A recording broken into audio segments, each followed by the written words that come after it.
listening to Metal Gear Resurrections. Our intro and outro is by Fingers Music. Podcast cover art is by Buckflip Sims. On this episode, I'm joined with TK&M of the Metal Gear University podcast and Survivor T-Type as we discuss a panel discussion for Gray Fox, Cyborg Ninja, Frank Yeager, whatever you want to call him, the most complicated and tragic character, I would think, to date of the Metal Gear series. Hope you enjoy the episode. We're here. We're all gathered together today for a special episode, Gray Fox episode.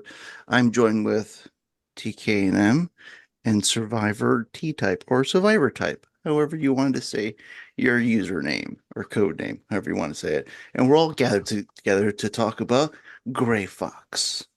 Welcome, everybody. Hello. Hello. Hi. All right, nobody has to be like fucking stiff or anything. Let's jump right in. Okay. I don't know. Crystal called me up before I hit record. She's like, Johnny is gonna fucking talk about it in 2 hours of Helldivers. I mean, am I wrong? No, we No, were you're just not wrong. playing it. We were just playing it yesterday. No, you're not wrong. You know, You're I wrong. downloaded the Elden Ring DLC, Oh yeah, you did say that. and yesterday. I was playing it. And I was living my best life, Mhm. and then I got the call. It was like, I texted you. you're needed in the Space Wars, and I was like, all right, let's You're do like, it. cool. Look, I'll jump in. It's like, why not? Why not? But anyway, so let's not talk about Helldivers 2. Let's talk about what this fucking podcast is about. Metal Gear, Gray Fox. So let's kind of go around. Like, what's everybody's experience with this character? I don't want to put number one Gray Fox fan Already? on the spot, but you guys, TK, you guys can go first. Kind of like warm us up a little bit. You better Jumping put in. some respect on my boy Survivor Type's name, okay? You put some respect, okay? Survivor Type, right? Survivor Type or Survivor Yeah. T-Type? I'm No, Survivor Type is Survivor perfect. Type. Okay, Yeah. I'm just gonna ask, like, what should we go by? Survivor Type. It could also be Survivor Type. Or Like yeah, with the- Could I be mean, just I an don't know. just accidental like Anyway, Metal Gear, typing. it's up to interpretation. But I'm gonna be honest, I am so curious about today's episode because I feel like Mhm. I'm not too familiar with, like, I've never thought deeply about Gray Fox, and I feel like I always saw him not as a foil, but like a counterpart to like Snake's character. They both suffer. They both were sadly children of like war and trauma, and they both just went different paths. You know what I mean? Like they almost like mirrors to each other. So I'm really curious to talk about him today. And yeah, I think he's like a bittersweet character, I feel like, because he helped his sister and he did what he could in the end, but it wasn't enough. That's my first kind of impression of him. My very first impression of Gray Fox, it was when I was a little boy. And I thought he was really cool because he Mhm. deflected bullets with a sword. And then as I got older, I realized that there was like more nuances to him. And I feel like at the end of the game, it's kind of like spelled out where it's like Gray Fox is Solid Snake if he didn't change his ways. You know, like if he like Gray Fox, I feel was kind of like that wake up call for Snake where he was like, yo, you don't be like me, man. You don't want a piece of this. You want go out and live your best life because you're gonna end up like me, you know? Yeah, I totally agree with that. That's something I always also like tell people whenever I talk about Gray Fox. I'm like, he's like just the same as Solid Snake up until a certain point, until Solid kind of realizes that this isn't the way to go. Which also only happens through Gray Fox. Like Snake doesn't really realize this himself. I feel like it's like only through Gray Fox's death that it really dawns on him. But yeah, I haven't been such a long fan as like T or Johnny, but when I first played the games, I honestly really didn't pay attention to Gray Fox that much. Probably a lot of people did. They were just like, well, he's there and he's a cyborg ninja, I guess. But he just didn't really playing just Metal Gear Solid 1, he didn't really stand out that much. But if you like look into him with like Metal Gear 2 or Metal Gear 1, and especially Portable Ops, there's so much more to him that can be explored, and that's only been like a recent development for me. So yeah. I was gonna say, here's my 2 cents. Yeah. If this character first introduction was like Metal Gear Solid in 1998, and it scared the hell out of me because I just saw this character just literally just come into the scene and chop a man's arm off. And then I presumed he was supposed to hunt us down during the whole game. So as I left the room, I was like, oh, is he going to come around the corner? Like, oh man, it's like, what am I going to do? Like, I can't fight a ninja. It's like, what kind of game is this? Like, what did I just get myself into? That's what it felt like initially, but going through the character's history and seeing like, what we didn't see like as US gamers, like we didn't get the other games, the older games. We don't know much about this character. But going through it and like playing them with all the new collections, getting like a mentor vibe for him towards like David when he was younger before he even like got the code name of Solid Snake, and just going through the training, like kind of like being like, oh, this is the person I should look up to, this is the person I should aspire to be as this member of Foxhound in a sense. So that was like my perception of the character, and then going down the whole rabbit hole of like his fucked up life, and I was like, oh god, it's like Kojima just like basically like, RoboCop's a good idea. How about I bring it here for my series? Oh. It's like we're just gonna resurrect a person and put him into like a cyborg body. That's like, I was like, oh, are we doing this here too as well? Like, it's cool. That's It's a very good point. it's very fucked up, like kind of like corporate U.S. government going like, no, job's not over yet. We're just gonna bring you back alive again. It's like no rest for you.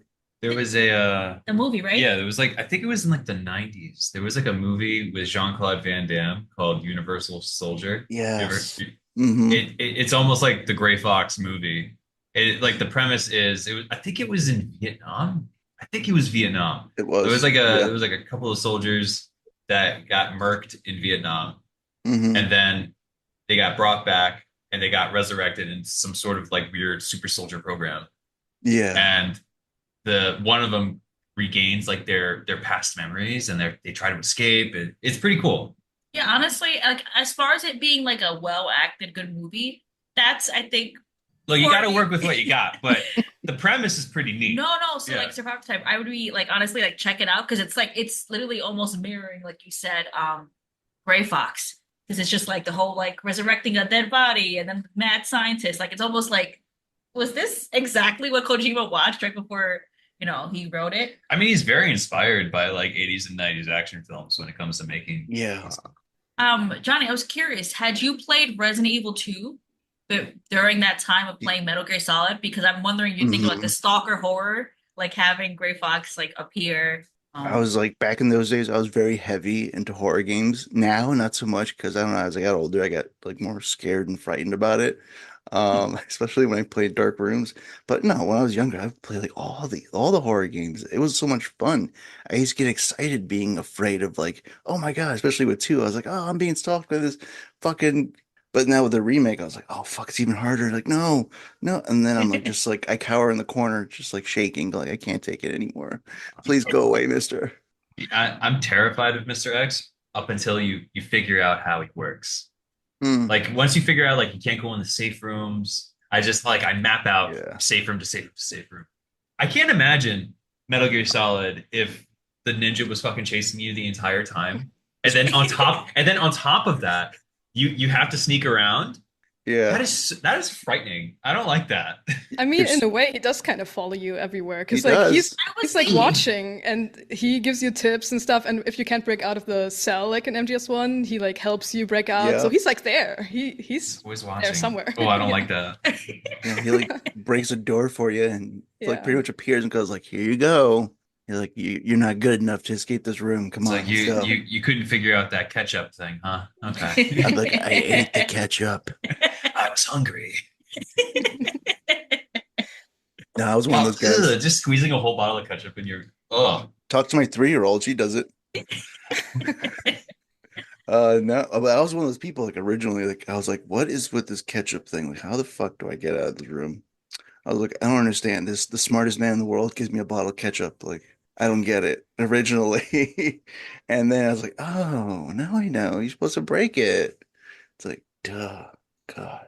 I Anyway. mean, I feel like it's hard for me to remember games from Mhm. like early 90s, early 2000s. I feel like more mid 2000s you had games that were a little bit more like s- not open world, but like story based, a little bit more thinking. I feel like back in the day you had a lot more linear games. You just keep moving checkpoint to checkpoint. There wasn't really like look at your items, like when we saw it too, like throughout the bomb that was placed on your, you know what I mean? Oh Like yeah. I feel like you had a lot Mhm. more innovation happening. And I feel like from my early experience, Metal Gear Solid was really that first game where like you had to really kind of think out of the box. I guess that's the phrase I'm trying to say. Mhm. But Mhm. Literally think out of the box with the Meryl's codec number. oh, with the codec number, Yeah. Yeah. yeah. But they're always like that, even from like the first one. Like when you escape the torture room, you had like I think it was like a bomb placed on you. There's Hmm. always something being placed on you throughout the games. And I was like, oh man, it's like, come on, like what? Like, how am I supposed to know that? I'm supposed to go through my inventory? I'm not one of those guys that's like, let me check my inventory every time I like leave an area. You got to be thorough, man. I'm very disruptive and chaotic game player. It's definitely so different. Like Hmm. I the game like Metal Gear games just taught me such a new way of like playing a video game. Because like before, I there's like always like a relatively like easy solution to a certain puzzle, or it's like a very obvious puzzle where like oh you have to like figure it out, but it's like you have all the pieces, you just have to figure out where they go. With Metal Gear, sometimes they just like throw you such a curveball, like with the ketchup, you're like, what the hell is Yeah. this? I'm in a prison cell. Otacon, get me Yep. out of here. So I get why Snake was shaking Otacon through the cell bars because he was so like, what is this? Yeah. So I get it. Oh no, it's even more like outlandish with Twin Snakes. I think he like violently shakes them through the bars. I don't know if anybody playing Twin Snakes here, but like yeah, he would just grab him through the bars and just like kind of like shake him through it. Like, oh shit, he's gonna kill this guy for just giving him a ketchup bottle. Go Oh, ahead. I was just gonna say I like the fan theory where Twin Mhm. Snakes is Otacon telling Sunny the events. It's like, and then Snake bounced off the missile. He was so cool. He It would make deflected his sense. own. Like, Right, your dad was so your cool. dad's so cool. He did everything. That's where I fell in love with him. I mean, was Gray Fox a lot more theatrical in Twin Snakes? Because like I know like in Twin Snakes it's like Snake is like flipping and Yeah. doing I, like I mean, he was, but like it still kind of fit the character because like the Hmm. character in the first one was already kind of over the top. So I feel like he was like the one where it actually kind of benefited. Yeah. Um, the one thing I didn't like about Twin Snakes is like they changed the voice actor. Yeah, it was somebody else. Yeah, I forget who did it in Twin Snakes, but like Greg Eagles It did wasn't like, Greg. Yeah. oh God, it's like so good, man. Which is weird. Like, why wouldn't you have him back? Because wasn't he also the voice of the He Double came Chief? back for DARPA Chief, right? Didn't he? I think he did. That would be So like they got him. What that's the even fuck? weirder. That's even weirder. Like you have him for Maybe one, but not the other. maybe the logic was like since they came back with Mm, like maybe like a higher budget, they were like, oh, we you could have to hire pay more him voice twice, actors. maybe. Yeah, That's what they're probably I don't thinking. oh know. Maybe you have to pay him twice for dual roles, maybe. I don't know how it works. Eh, I'm not of that world. I'm a normal person. same. Normal-ish, in quotes, you know. I don't know how normal you could be if you love this game series in a sense. Like that something is a good kind point. of That is twisted Yeah. in my head. Even I know, like I'm a little odd well, when I go around people. look at all of our Twitter timelines. There's nothing but okay, fan art, Johnny being horny on Twitter. There's me Yes. secretly trying to be horny, saving stuff on Twitter. Like Mhm. it's just It's easy and now, then Crystal. you going on like what the fuck? Yeah, I know. I gotta look in the saves. Now that likes are private, Oh, oh, and now it's like, on. like, like, No, no, and then everyone's gonna fucking forget, and then yeah. it's gonna be switched off, and then everybody can Yeah. see each other's likes again. It's gonna It's be good. It's gonna be it's gonna like, be whoa. insane. It's gonna be wild. You thought I was horny before. It's like, well, crap. Oh my God. It's gonna be like a deluge coming at you. But I don't know what it is, and I'd Mm, be curious to hear like um so like with this game, it's either like 0 to 100 or 0 to 10, like you're either like, okay, I played the game, it was cool, or like I'm a fanatic. You know, Mhm. I haven't been a normal fan. You're all normal, but like you know, a casual Metal Gear Solid fan, I would say. I hear So you. I'm just curious, like, and Survivor type. Do you prefer Fritz, Survivor type? What's Oh, yeah, whatever feels best for you guys. I don't mind. I like either name. So like Fritz okay? is just what I do in real life, but you know, Okay, we're I all want to in make the sure. digital age. Yeah. So I mean, I'd be curious to hear like your answer. Like, what about like Metal Gear like piqued your interest? Was it when you first played the first one, or like a certain character? I'm curious. Like, what was the beginning, but I fanaticism?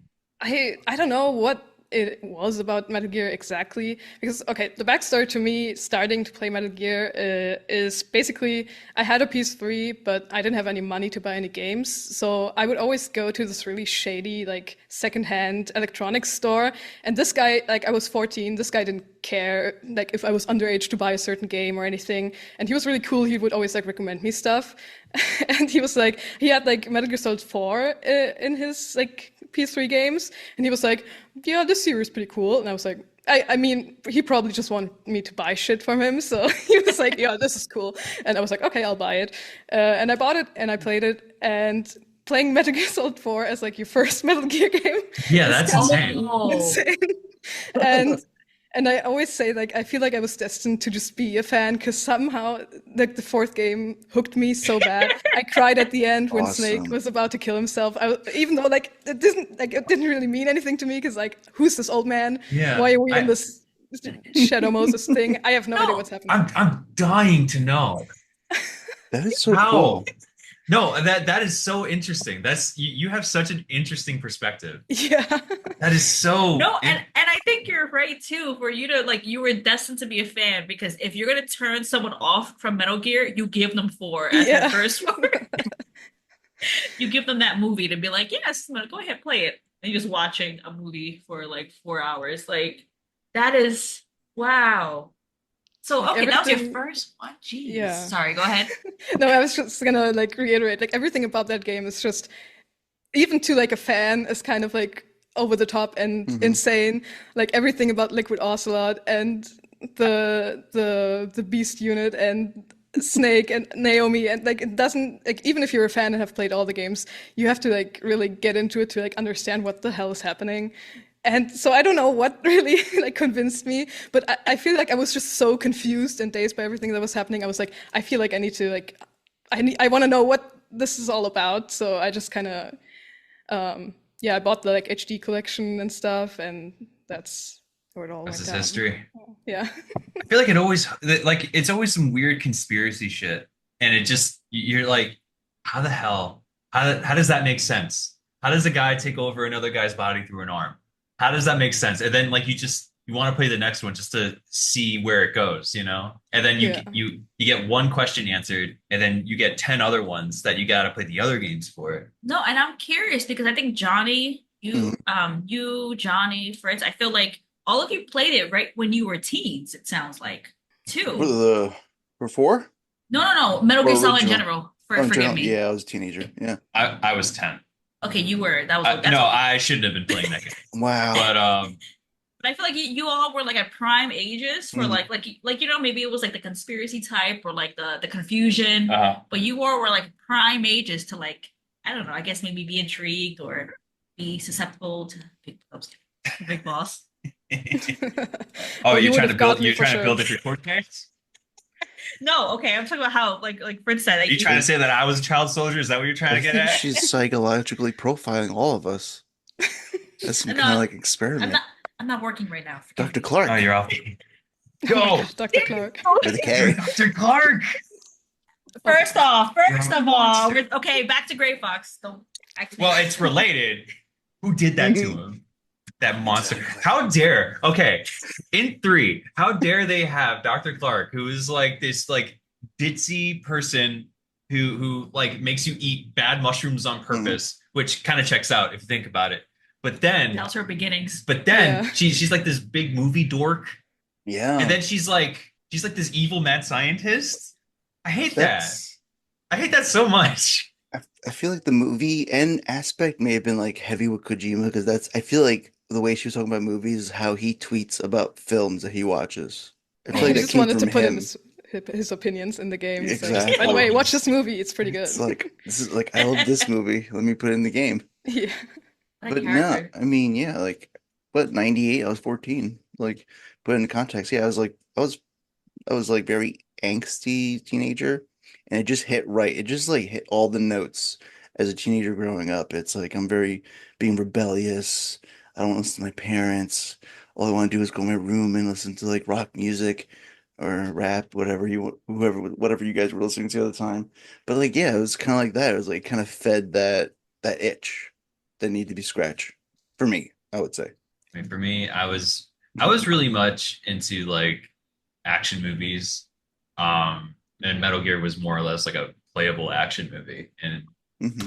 I don't know, I feel like it hit me at a very interesting time in my life where like I was going through a lot of things and the messages of the game, especially two. I feel like two really resonated. Hmm. But it was very much like why am I here sort of shit. You know what I mean? Hmm. And when you're like, I think when two was out, I was like 12, 13. A lot of shit went over my head, but that message really resonated. And I forgot what I was talking about. I The forgot what I was message talking hit. about. The message hit. The message hit, whatever that Hmm. message was, It stuck. called to you, Not what I was talking about. like into the night. I I was feel just, like MGS2 was also the one, like, I was intrigued by 4, but I didn't know what was happening. And I mean, in 2, I also didn't know what was happening, but it was such a different game to what I was used to. Because before I played video games and I was big on like Mass Effect and Pokemon or something like that. But MGS2 like blew my mind so bad. Like even though it was like years after it initially came out, and back then it was probably even like crazier. But I've never played something like MGS2, and I remember like something that will always stick in my mind is like at the end with the AI kernel going like rogue. And I was sitting like it was like probably like what most people were doing, like sitting in my room like at night, it was dark, and he was like telling me to turn the game off and shit. And I Terrifying. that was so scary, but it was so good. I will always remember that moment so vividly. And I think that's probably where I got like really hooked on, like where I was convinced to like play the rest. Yeah, I would say. And two, like the shit in that game resonates like 20 years after that game came out. yeah. Yeah. Like I can't think of another game that can do that. Like that hard. Like that thing was talking about AI and like what it could do back then, and now we're dealing with it now, It's crazy. We have like real life AI kernels now. Yeah. It's crazy. I mean, I'm glad it's getting like I mean, obviously it was like highly regarded before, but even like now it's getting even more recognition, and people are telling other people to play it and stuff. Hmm. It's like before. I mean, some people are still like, "Oh, I don't want to play this right, and he's wimpy and stupid." But I mean, I think that was a lot more prevalent like back then, and now it's like a lot more people just realizing that the game is like really good. Yeah. Yeah, I remember back then.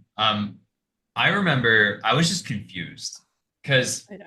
hold on, I have like It probably just hit it just right at your it's age. buried in there. But like the box Hmm. had no writing on it. Oh That's it. yeah, Oh yeah. yeah. It just had Snake. Yeah, So like nothing, just snake on the box. You nothing go anywhere. behind Yeah. it, nothing. Then you go into it, you go into the booklet, and then you got, I'm not gonna go page by page, but there's nothing. There's nothing. And then you play an hour and you're like, wow, this is like a really Oh. cool game. Wait, look at the back. It's Silent Hill. How funny is that? Silent Hill. Oh, the back is after Silent Hill too. But you're there for like an hour, you're having fun. It's the Metal Gear game that you were like thinking in your head for like however amount of time. And all of a sudden it switches up. It's daytime and you're playing as like some dude who has really nice hips, by the way. And and you're just wondering what's going on, For real, Raiden has like birthing hips, you notice that?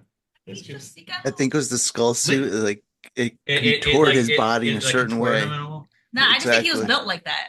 I just think he was built like I I that. mean, remember. Link got the same thing going. Link? Yeah. from Breath of the Wild, Tears of the With the Kingdom. Gerudo outfit. That's a bad bitch. But yeah, I think with Metal Gear, I think it's just like again, I think it's Kojima and his team really loving movies, really loving media, and I feel like a lot of his stuff is really influenced by just like the art he sees. So I feel like bringing it back to Gray Fox, I feel like with just like that kind of like tortured character, that kind of like character who's meant to be kind of like the tipping point for our main hero. Like I feel like just Kojima really knows how kind of like to build upon a story. And I think he was lucky or smart enough to be able to do that, in which like each game like is able to jump off of that. Because I feel like each of his games was like, this is the last one. Like I'm gonna end it here, but yet he was still able to make nice, stable, really strong stories because his original ones were so like I feel like just well written. But yeah, I mean I feel like I would say a more recent fan. So I feel like with the three of you, you're a lot more knowledgeable. But I feel like I would say my first time playing Metal Gear Solid was like in what was it? Chronological order. Yeah, we did it chronologically. Yeah. So not even in released order. So I feel like my vision of Gray Fox is so much more skewed too because of Dr. Clark and knowing that like so you know what I mean? Like I feel like I'm more passionate about him just because I know what she did and like What's your take on portable ops?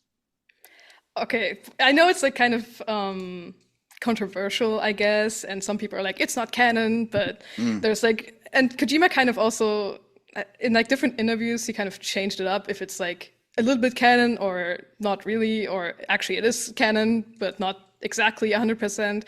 But to me, I kind of place portable ops. Well, okay, when it comes to Gray Fox, I place portable ops like kind of above what is being said in Metal Gear 2, at least for like certain facts about his life, because I feel like it makes more sense for him, like, and for his backstory. Because, for example, like in Metal Gear 2, he says that he was living in Vietnam and like forced to work in like a labor camp after the war and like sometime after 1975, but that like really doesn't work with the portable ops lore. So I feel like to me it makes more sense to like just omit the fact that what he said in Metal Gear 2, just to give him like all the stuff that was revealed for him in portable ops, because the fact that he's in Vietnam in 75 doesn't really add anything to him. So I'm just gonna say like I'm just gonna ignore that he said that, and I'm gonna go with what was being told in portable ops because it just helps him so much with like the backstory and everything. It does. I never really got a chance to play portable ops in its entirety. I had a friend that had it, and I played it very sparsely. Hopefully, it's included in Volume 2 of the Master Collection. I hope. Yeah, I'll definitely check it out then. But I'm aware of like Gray Fox's journey. I wonder if there's like a clear like list of like what is considered like canon and what is not considered canon. Because like I don't know, I don't like things that are like pick and choose. I just want a concise like this is it and this is it. You know what I mean? Okay. Gray Fox isn't the character for you then. No, but I like Gray Fox. I like Gray Fox, and I'm not shitting on portable ops. It's a good game. I just want pick. But I mean, even I feel like the series isn't for you then either. I know. Yeah. Look, I've done enough mental gymnastics to make things work for me. I gotta draw the line, man. That's really all Gray Fox is just like mental gymnastics to like make him work. There's so much stuff that gets retconned and doesn't make sense, and it's so hard to like find a way to, I know Kojima didn't really think of these things when he like wrote Metal Gear 2 or Metal Gear 1, but like in my brain I'm kind of like UT, where I'm like, I wanted to make sense so bad, and then I research and try to figure it out, but it just doesn't work, and then I do like a bunch of theories, and then I realize shit, that this actually doesn't work after all. Like I tried to research some history about like East Germany and Vietnam and Mozambique, and it just doesn't work out the way I wanted it to. You start to feel like a conspiracy theorist. Yeah, making dots connect. Yeah, but I mean that's also kind of the beauty of Gray Fox. It's kind of you just kind of make your own character. It's kind of like you can kind of just make up your own story for him, and it doesn't really clash with canon. Like if you just there's some years that are kind of unaccounted for him. Like in the 70s, there's like no info really. So you're like, well, I don't know what he did, but as long as it doesn't like clash with anything, I'll just say, oh, he was, I don't know, off somewhere where I want him to be. He's doing Just to make it interesting. something somewhere with his best friend Big Boss, Yeah, sure. who would never steer him wrong. Oh, definitely not. Never. Never ever. Like, don't go in that room to the right. Go to the left. Or was it the opposite way? I think for the original one, I think it was like, go to that room to the right. Or go to the left. And then I think you fall into a pit and die, Yeah, you right? do. Or you go to Yeah. another Bastard. area and Bastard. it's like you're surrounded by like everybody to shoot you. And like, oh, it's like you're not here to help me, you're here to hurt me. But it does make sense, like the whole fractured timeline. Because Kojima himself, he'll take things that he didn't like he didn't make or create or like what they would call like the non-canonical games of his, like the non-Kojima games. Like he would take little snippets from those games and then add it to his kind of like his universe. But it kind of does make sense with the whole Gray Fox thing, like being in Vietnam, because around that time, um, Eva disappeared into Vietnam, assuming with Big Boss, and you presume that they all got together somewhere down the line to kind of create this whole thing of like this whole startup with like not essentially with like outer outside of Outer Heaven, not Sons of Berlin, but probably like maybe the beginnings of like getting the foothold of like him going back to Foxhound and like tricking everybody. But like, hey, I was your enemy, but I'm kind of like here to be your friend and kind of like help you guys out. And but I'm double dipping across the world. It's like, but my mental clone's over there. Don't worry about him. He's good. He's not off the fucking deep end, going into madness. And it's like, oh yeah, the army in Zanzibar land. Don't worry about that. That Yeah, has nothing to nothing. do Don't with worry. us. Don't worry Like, about it. don't worry about that. That's my side project. That's all right. It's like, like Uber of the back in the day. It's like, that's my side hustle. Like, don't worry about that. I was like, I'm your friend. I'm your buddy. And then we also presume later on in the line that the fucking president of the United States, nobody recognizes that guy either.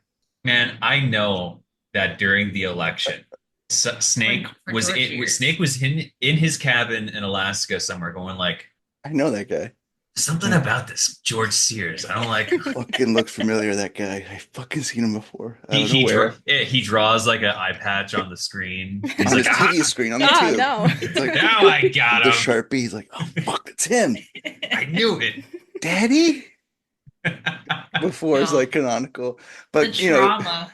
to kind of swing it back to Gray Fox, I remember like the OG Metal Gear game where it's like, you gotta rescue him. And when I do, it's you just fucking kind of like, I think you blow up one wall, but then you like use your fist for the rest of the walls to Isn't that break them insane? out. And I was like, I- okay, that's How weak were those crazy. walls?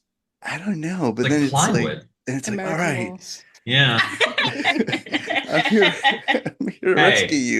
You know, buddy. I was gonna slam on this wall, but my hand would go through it, so never mind. See? Like, let's test that theory out. And then you rescue him, and he's supposed to be like he was the greatest, not the greatest, but their best soldier. But he was like, you play the game later on in the line, you go like, oh shit, he got tricked, like they were trying to trick me, but they're not gonna get me. That's yeah, it doesn't really make. I've also like thought about this so much. Mhm. Like, why would he be sent to Outer Heaven if he's like Big Boss's best guy? Yeah. But like, my theory is kind of like that. This is like just me also again doing mental gymnastics because I wanted to make it work somehow. But in my brain, Fox was just sent in like with the intent to be captured. Like he was supposed to be captured because Big Boss didn't really want to like lose his best man, but he didn't like want him to get in the way either. So he was like, well, let's just send him in, and Venom or his unit can like take care of him and capture him, so he doesn't like interfere with the mission. Because he was kind of expected to like send in his best guy, so Yeah. to keep his clear record. But he didn't really. Okay, this is also again just a stretch, but he didn't expect Frank to send out the transmission that he did, that prompted Big Boss to send in Solid Snake, and so Frank essentially didn't really know about anything going on with Outer Heaven and Venom and the body double. Though you could argue differently, to be honest. Like, this is just me thinking weird things. I mean, No, I actually have that same I think theory. it makes a lot of sense. That makes sense.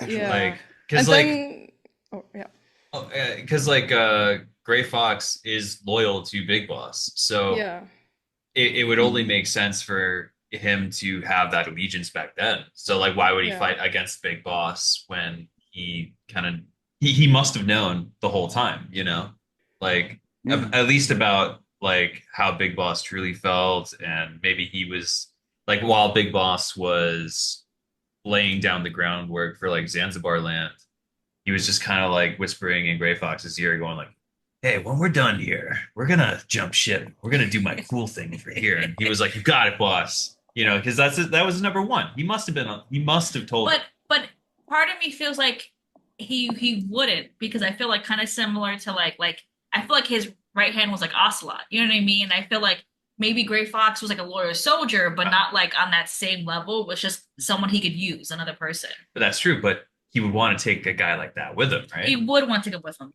But I mean, I guess it kind of goes along to like how Big Boss viewed his like crew and everything, like as disposable. So like you want to keep him on like the roster, but like I'm not gonna tell you like Mm-mm.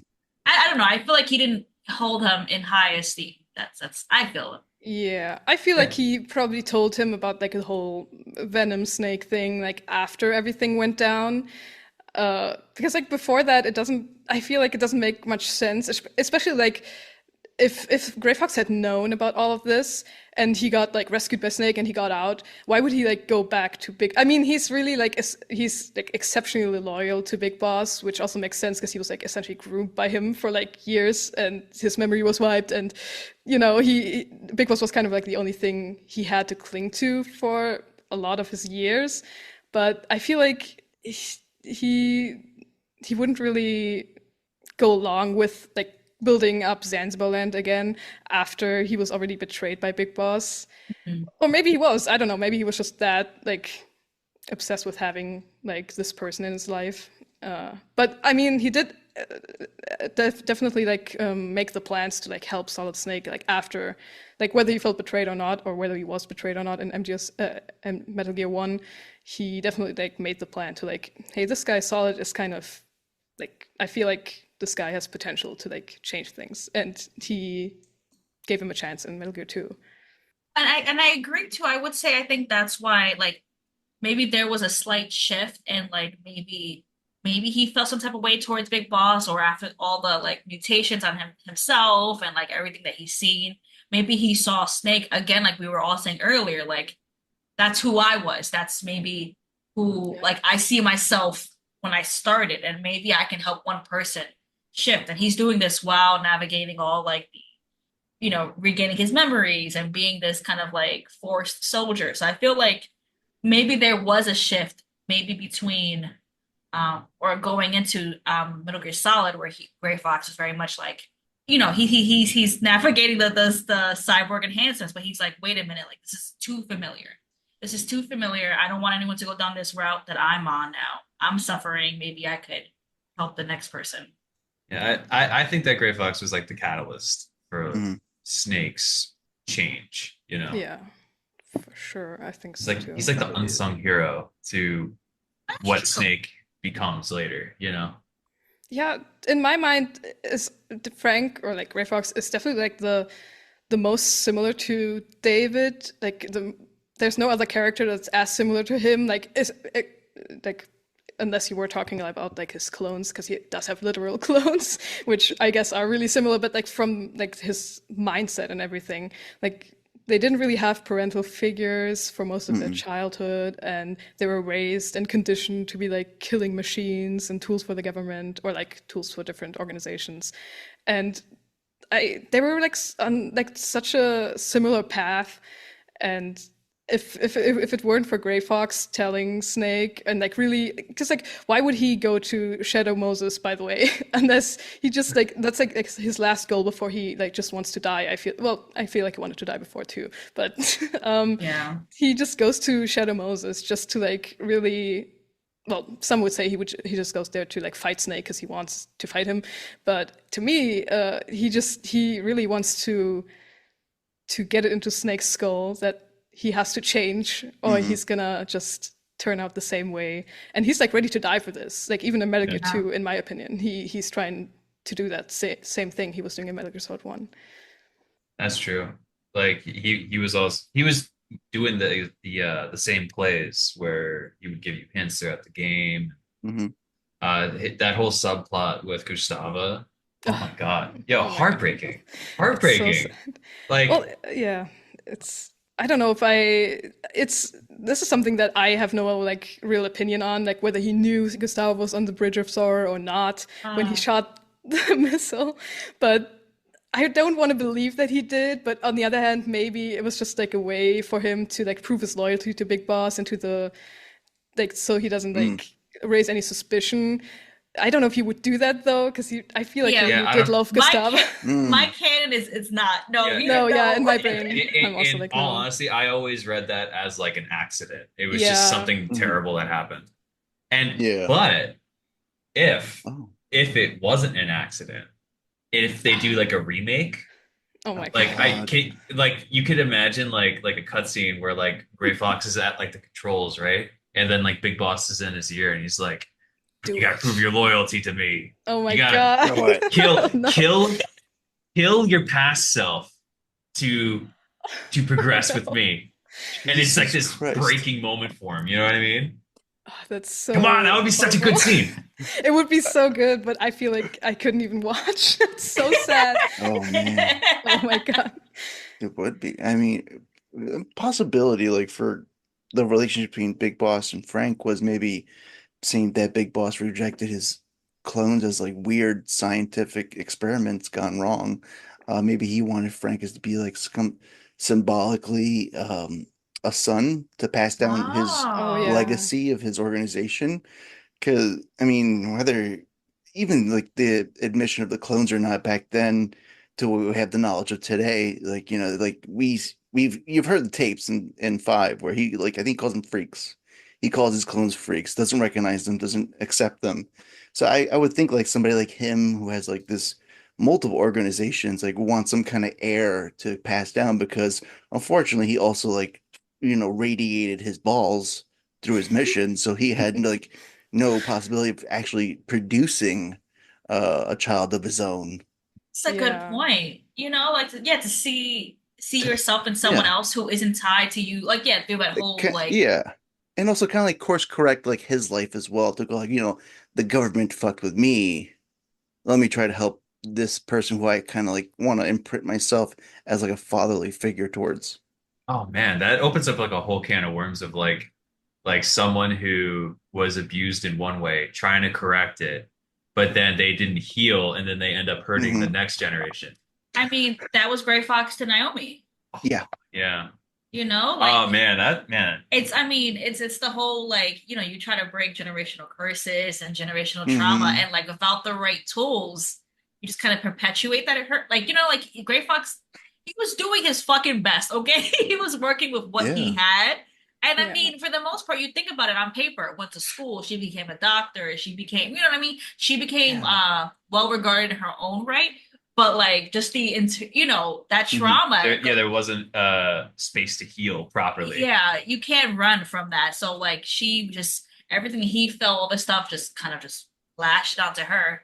And I think that's kind of like the parallel too. It's like Gray Fox's daughter, sister, whatever, Naomi. You have Snake and Sunny, who like Snake is traumatized, healing, but he didn't pass that on to his daughter. You know what I mean? It's like you have these like kind of visuals of like where does the pain like the pain just doesn't end when the like accuser dies. Yeah, how you process it and pass on what you want to pass on, which is like the whole theme of the series, pass really. It's on. like what you pass on through Mhm. like your genes or memes or Scenes? Scenes was Scenes? 3, right? Yeah, Okay, memes, we're- genes, we're- and scenes, right?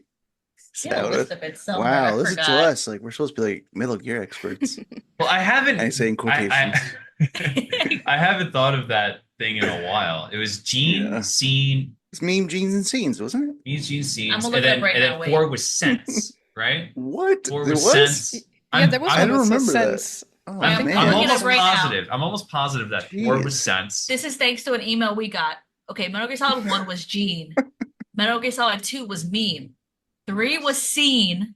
Okay. 4 was sense. Like the 5 senses, whatever, sense. Uh-huh. Peace Walker was okay. peace. And 5 was race? It was race, like arms race or a different race? What? A running race. Okay. I don't know. Okay. I mean, Venom What the was fuck? like a track star in that game. Oh, But yeah, that makes sense now. The way he ran.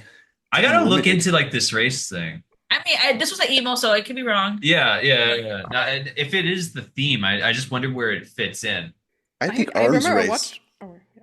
Oh no, go ahead. I'm sorry. Go ahead. No, I was just gonna say I remember I watched a video about this, like the race theme in Metal Gear Solid 5, but I honestly couldn't tell you what the whole thing was about. So I know there's videos out there, so you can definitely Yeah. look it up. But I'm wondering if it's like race or if it's like race. You know what I Yeah. mean? I Like, don't know. Yeah. Or like an arms race. Well, I thought arms race because you could actually assemble a nuclear weapon of your own. You know, maybe it's that. Like, because like it So I also had to thought- do with like the Walker gears and how they were like distributed.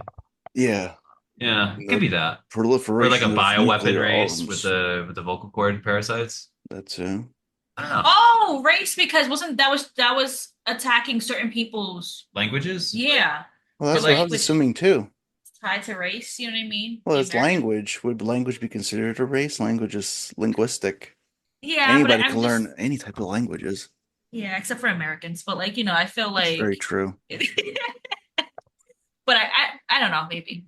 We need to do a part 2 of this Yeah, part episode. 2. You have to We come back and discuss the themes. Oh yeah. Oh man, I lost track what the hell we were talking about. Yeah. Like Big Boss and Frank so fucking and happens. Oh right, their, and probably uh, imprinting being like I am father as you are my son. yeah, But, I definitely feel like he considered Frank a bit like kind of his child in a way, or like definitely like a lot more than his like actual children, his clone children. Yeah. And I feel like one of you said this before, like a few minutes ago, that the whole relationship between Frank and Big Boss, or like what Big Boss tried to do for Frank, is like really like a great like metaphor, analogy, whatever word is like the right term for this, like a good comparison for his like misguided ways and how he like spiraled into like tyranny and insanity kind of, because he rescued Frank multiple times, and Yes. especially like in the beginning when Frank was like, I don't know, like 10 years old or something. He put him in this like rehab facility, thinking he would be safe and be able to like get out of this war zone and stuff. But I feel like just anyone who comes into contact with Big Boss, like even back then when he was like still like more good or like trying to do good, he kind of like sealed Frank's fate, like, and Yeah. gave him like a life of like endless suffering. Like, not that he had a great life to begin with, like he was always like kind of involved in like war and not having like parents around or anything, but you could argue that he probably could have had a better life if he hadn't met Big Boss. Probably. Possibly. God, can you imagine? Like, That's my takeaway from like the game. just imagine being Big Boss, and he's like I know I'm a monster, okay? Mhm. So I'm gonna try to do this kid a solid, and drop him off at like this rehab facility. You know, it's like UNICEF or something, and he's like, yeah, perfect. I did my good deed. I can go on with my day. And then it was the complete wrong decision. And he's CIA like, damn, I came. can't do anything. I'm a war criminal, even when I try to not to be. Yeah, it's mean, just go an back- endless cycle. Go back to the old games and like the dialogue with like the children at those bases is so fucking creepy when it comes to Big Boss, and it's like one-eyed uncle, or it's like he's like a father to us, or like I think some even say like we call him dad, we don't call him uncle, and it's like oh my god, like this is so twisted. It's a, And you- it's a cult, man. No, and you see Mhm. Sniper Wolf is like the end result of all of that. You know what I mean? You see this Yeah, bird, like she was her another one. dying.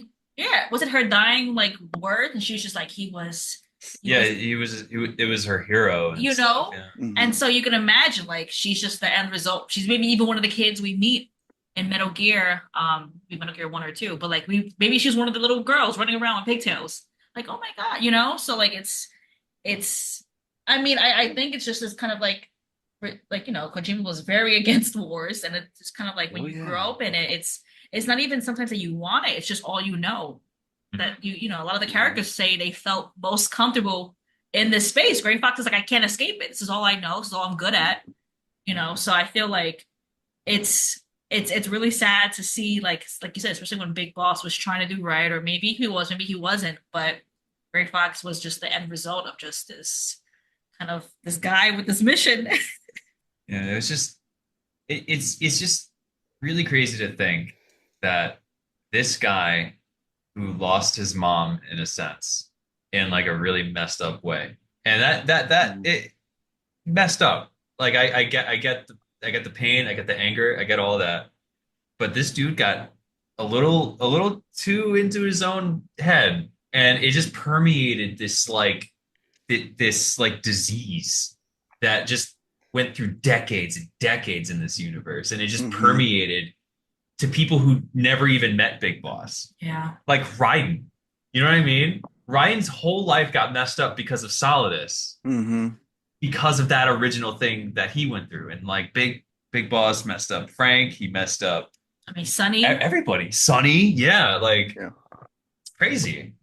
Yeah, I mean, between the two original games, I think the like background story is that like Gray Fox goes back to Big Boss again after the first game, was because he kind of showed him everybody that was basically saved in the surrounding areas of Outer Heaven that they were kind of like left behind, and both Foxhound and the U.S. government were just like bombarding the areas, not caring for like any casualties whatsoever, like civilians. And Big Boss kind of used that information to show Gray Fox, like, look, this is what the organization that we were in, Foxhound, and this is the U.S. government that we were like also providing work for. This is what they did to the civilians down here. It's like, you don't go with them. Come with me. I got another thing happening. Yeah, But then that's I'll do the Tomorrowland. same thing in 5. I'll do the same thing. And you know what I mean? Like That's this fucking guy. And Better. this all perpetuated from the boss, the will of the boss, between these two guys, No, it didn't. Naked Snake and fucking Zero, and their own interpretation. Going like, no, I know what mommy He's up wanted. in heaven How like, did they you get it sons of wrong? bitches. Can we just talk about how they both got it so wrong? They're both fucking It's comical. wrong. Like it was the most like He's in heaven like you. And she said What it. I She said. said it in the All she fucking said. game. all she said was, "Hey guys, war isn't great. Mhm. Let's not do that." And one guy was like, "I will cause war everywhere." Everywhere. Never- And then the other guy was like, "I will dominate the will of the people and crush everyone who says otherwise." And the boss is like, "What the? How did you get that? How did you understand?" And then you have another freak who comes in that says like, I'll destroy all languages. That's what she wants." And you're like, "What Exactly. are you talking about?" Who are you? I was like, wait, so yeah, I'm thinking about that too. Like, what language were we all going to speak at the end of that if that came to fruition? Well, It not wasn't- English. It wasn't English. I Oh think Bye, God, buddy. speak Spanish. nice knowing you. Yeah, he would take. Yeah, what language? I mean, I'm trying to remember. Lingua Maybe franca. Kikongo. I thought that was something. Oh, Congo was fucked. Yeah, Congo's A gone. bunch of them were like effed, right? It was like multiple languages, wasn't it? Or And the I'm shit was sure one. Skullface didn't know his original language, right? That's what it was. He lost his mother tongue or something. Yeah. What- yeah, What? I forget what country he was from. Was it Romania? No. That was Vamp. I forget. yeah, that was Vamp. But the whole like We're the Metal Gear experts. Experts. I don't remember Skullface's mother tongue. Well, Because- neither does he. So no, does he? Because he had like masters after master, kind of like take him, change, learn a new language. And then like that turned to shit. Got taken by somebody else. Like, no, now you have to learn another language, boy. Get over here. It's like, we got you. And then the whole like disfigurement, it makes it like you don't even know what he is. Like, what True. were you? Like, it's like I can't. Just And a then blank, his just a body's giant question covered. mark. Like he's got the gloves. I think right. He has gloves, so you can't see his hands. I'm assuming his whole body is just like torched up and like fucking destroyed. Ugh. Open Yeah, the silence. Yeah, just pour one out yeah, I for love that. Skullface. Yeah, fuck him. He was the janitor of Fox. He was And like, he I was did there. he I did was a there. damn Like good I job, watched you, okay? big boss. You were a messy boy over at Soviet, whatever we were, Solidarsk, I think it was. Mhm. So you were a messy boy. I cleaned up after you. You left bodies lying left around. Like, what the fuck? That's why I'm angry at you, mister. Picking up bullet casings from the ground, and he was like, "Why do you use so many?" Just sweeping them up. It's Yeah, like there's such a, a noob. He used this many. he's Wow. like, there's a crate of tranquilizer darts right here. Why couldn't you just use those? What? It's right here. Come on, man. It's right here. He'll probably in Delta, he'll whisper it. Like, use tranks. Don't use bullets, please. Please. That'd be cool if like there is. I mean, I know you T was talking about this, and I saw some people on Twitter. Like if Skullface is like a hidden little character somewhere in Delta, like you can like peek around a Mhm. corner real quick and like you see someone like I think that Skirt would be away. really fun. Like it'll be like a cool little Easter egg. It doesn't really like screw with the game, really. It's just more of like a blink and you miss it kind of thing, you know? or like what go ahead, sorry. Like Vampin' 2, is that I what was you're gonna say saying? like you press like L1 or something, like you press a Mhm. button and like you peek real quick to like kind of neat, I Yeah. think. But I do think with all these remakes, I'm hoping we do get like maybe the Metal Gear, the MSX games remade. We'll see Yeah. Gray Fox reimagined. We'll see Gray Oh, Fox. I would love to see Gray Fox in those games, like in like modern graphics and all that. Oh, especially with that fight in the second one. Oh Oh, man, that'd be Oh, yeah. sick. Do you think that they would do like some weird Kojima thing where they would make it into a fighting game at the last second?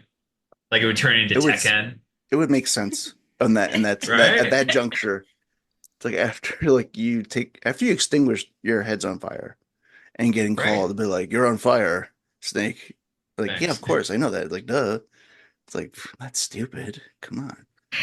It's like, what the fuck? I mean, if you just have like the whole hand-to-hand combat thing, sure, make it like a fun little fighting game for Right? us. It's kind of Just like fun. at the end of MGS4 or something like that. Yeah, Just- exactly. Like that, I think that would be so much fun. Yeah, I think it would fit too. Like with Frank, he would definitely like benefit from like a fighting game style. Didn't Kojima say like at one point that he wanted to like make a like sequel to like or like a I guess prequel would be considered to like Revengeance, where you play as Mhm. Franks at some point? I think he said that. Yeah, there was like a sometime. lot of. Yeah, Stories. there's a lot of hearsay rumors. But, Yeah, that I was mean, one of them. That not- was one of not them. gonna. Yeah. I'm spreading misinformation right now. No, Very I mean that, No, first Metal off, Gear no. of me. that's the most Metal Gear thing you could do. is Yeah, spread misinformation. it's all on purpose. Yeah, And that's so on brand. Like, I gave you Raiden, and like, oh, the sequel, what's the sequel is going to be more Raiden? Like, no, it's Gray Fox instead. It's like, Oh. what? I mean, It's that like, would be so yes. cool though, like seeing more of him in like Mozambique or something, like with his machete. I mean, I guess he's a child there, so maybe I don't know if that's like Ooh. morally correct to like play as a kid killing people. I don't know. They're What probably make people him like a feel about that, teen or but- something, you know, like You a might do teenager or that. something. Yeah, you can get away with that if you're a teenager.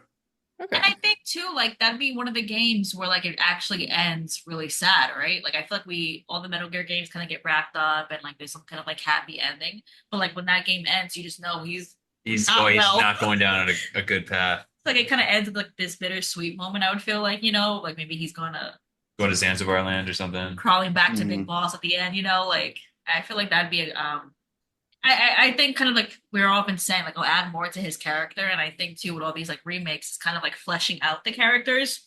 I feel like the 2Ds do a great in like story building, but it's something like seeing a face or seeing like kind of like interactions. Like you know, like I think about in Metal Gear was it 2 when they're in the sewer. Yeah, I can only like it's Mhm. Snake and it's Gustava yeah. and Yeah. like just kind of like imagining how like maybe the performances are acted or like I just think too remaking those would be really fun and just adding more to kind of like even Gray Fox's personality. I want to hear, you know what I mean? Like maybe he says his words and he's more Yeah, maybe he's a little snarky, or like maybe he's like super Sarcastic. serious, or like maybe he's like gravelly voiced like Batman, but every now and then he just gives a little like a little, I don't know, like something that breaks character a little bit. Yeah, I think it'd be nice to get more of him. I'm hopeful that we will. I think Delta will be popular enough that like Konami will want to continue making money. But I think it's a lot to add to his character. There's a lot of like Fritz, what you're saying, like a lot's missing. Mhm. Yeah, Um, yeah. And it's the most beneficial thing to remake because, I mean, I could speak largely enough for like the fan base at large, where like a remake would be like, oh, it's got to be like a certain way. But I feel like you could have a lot of creative freedom with those games. And you Yeah. could like rework the maps, you could like have fun reimagining the bosses.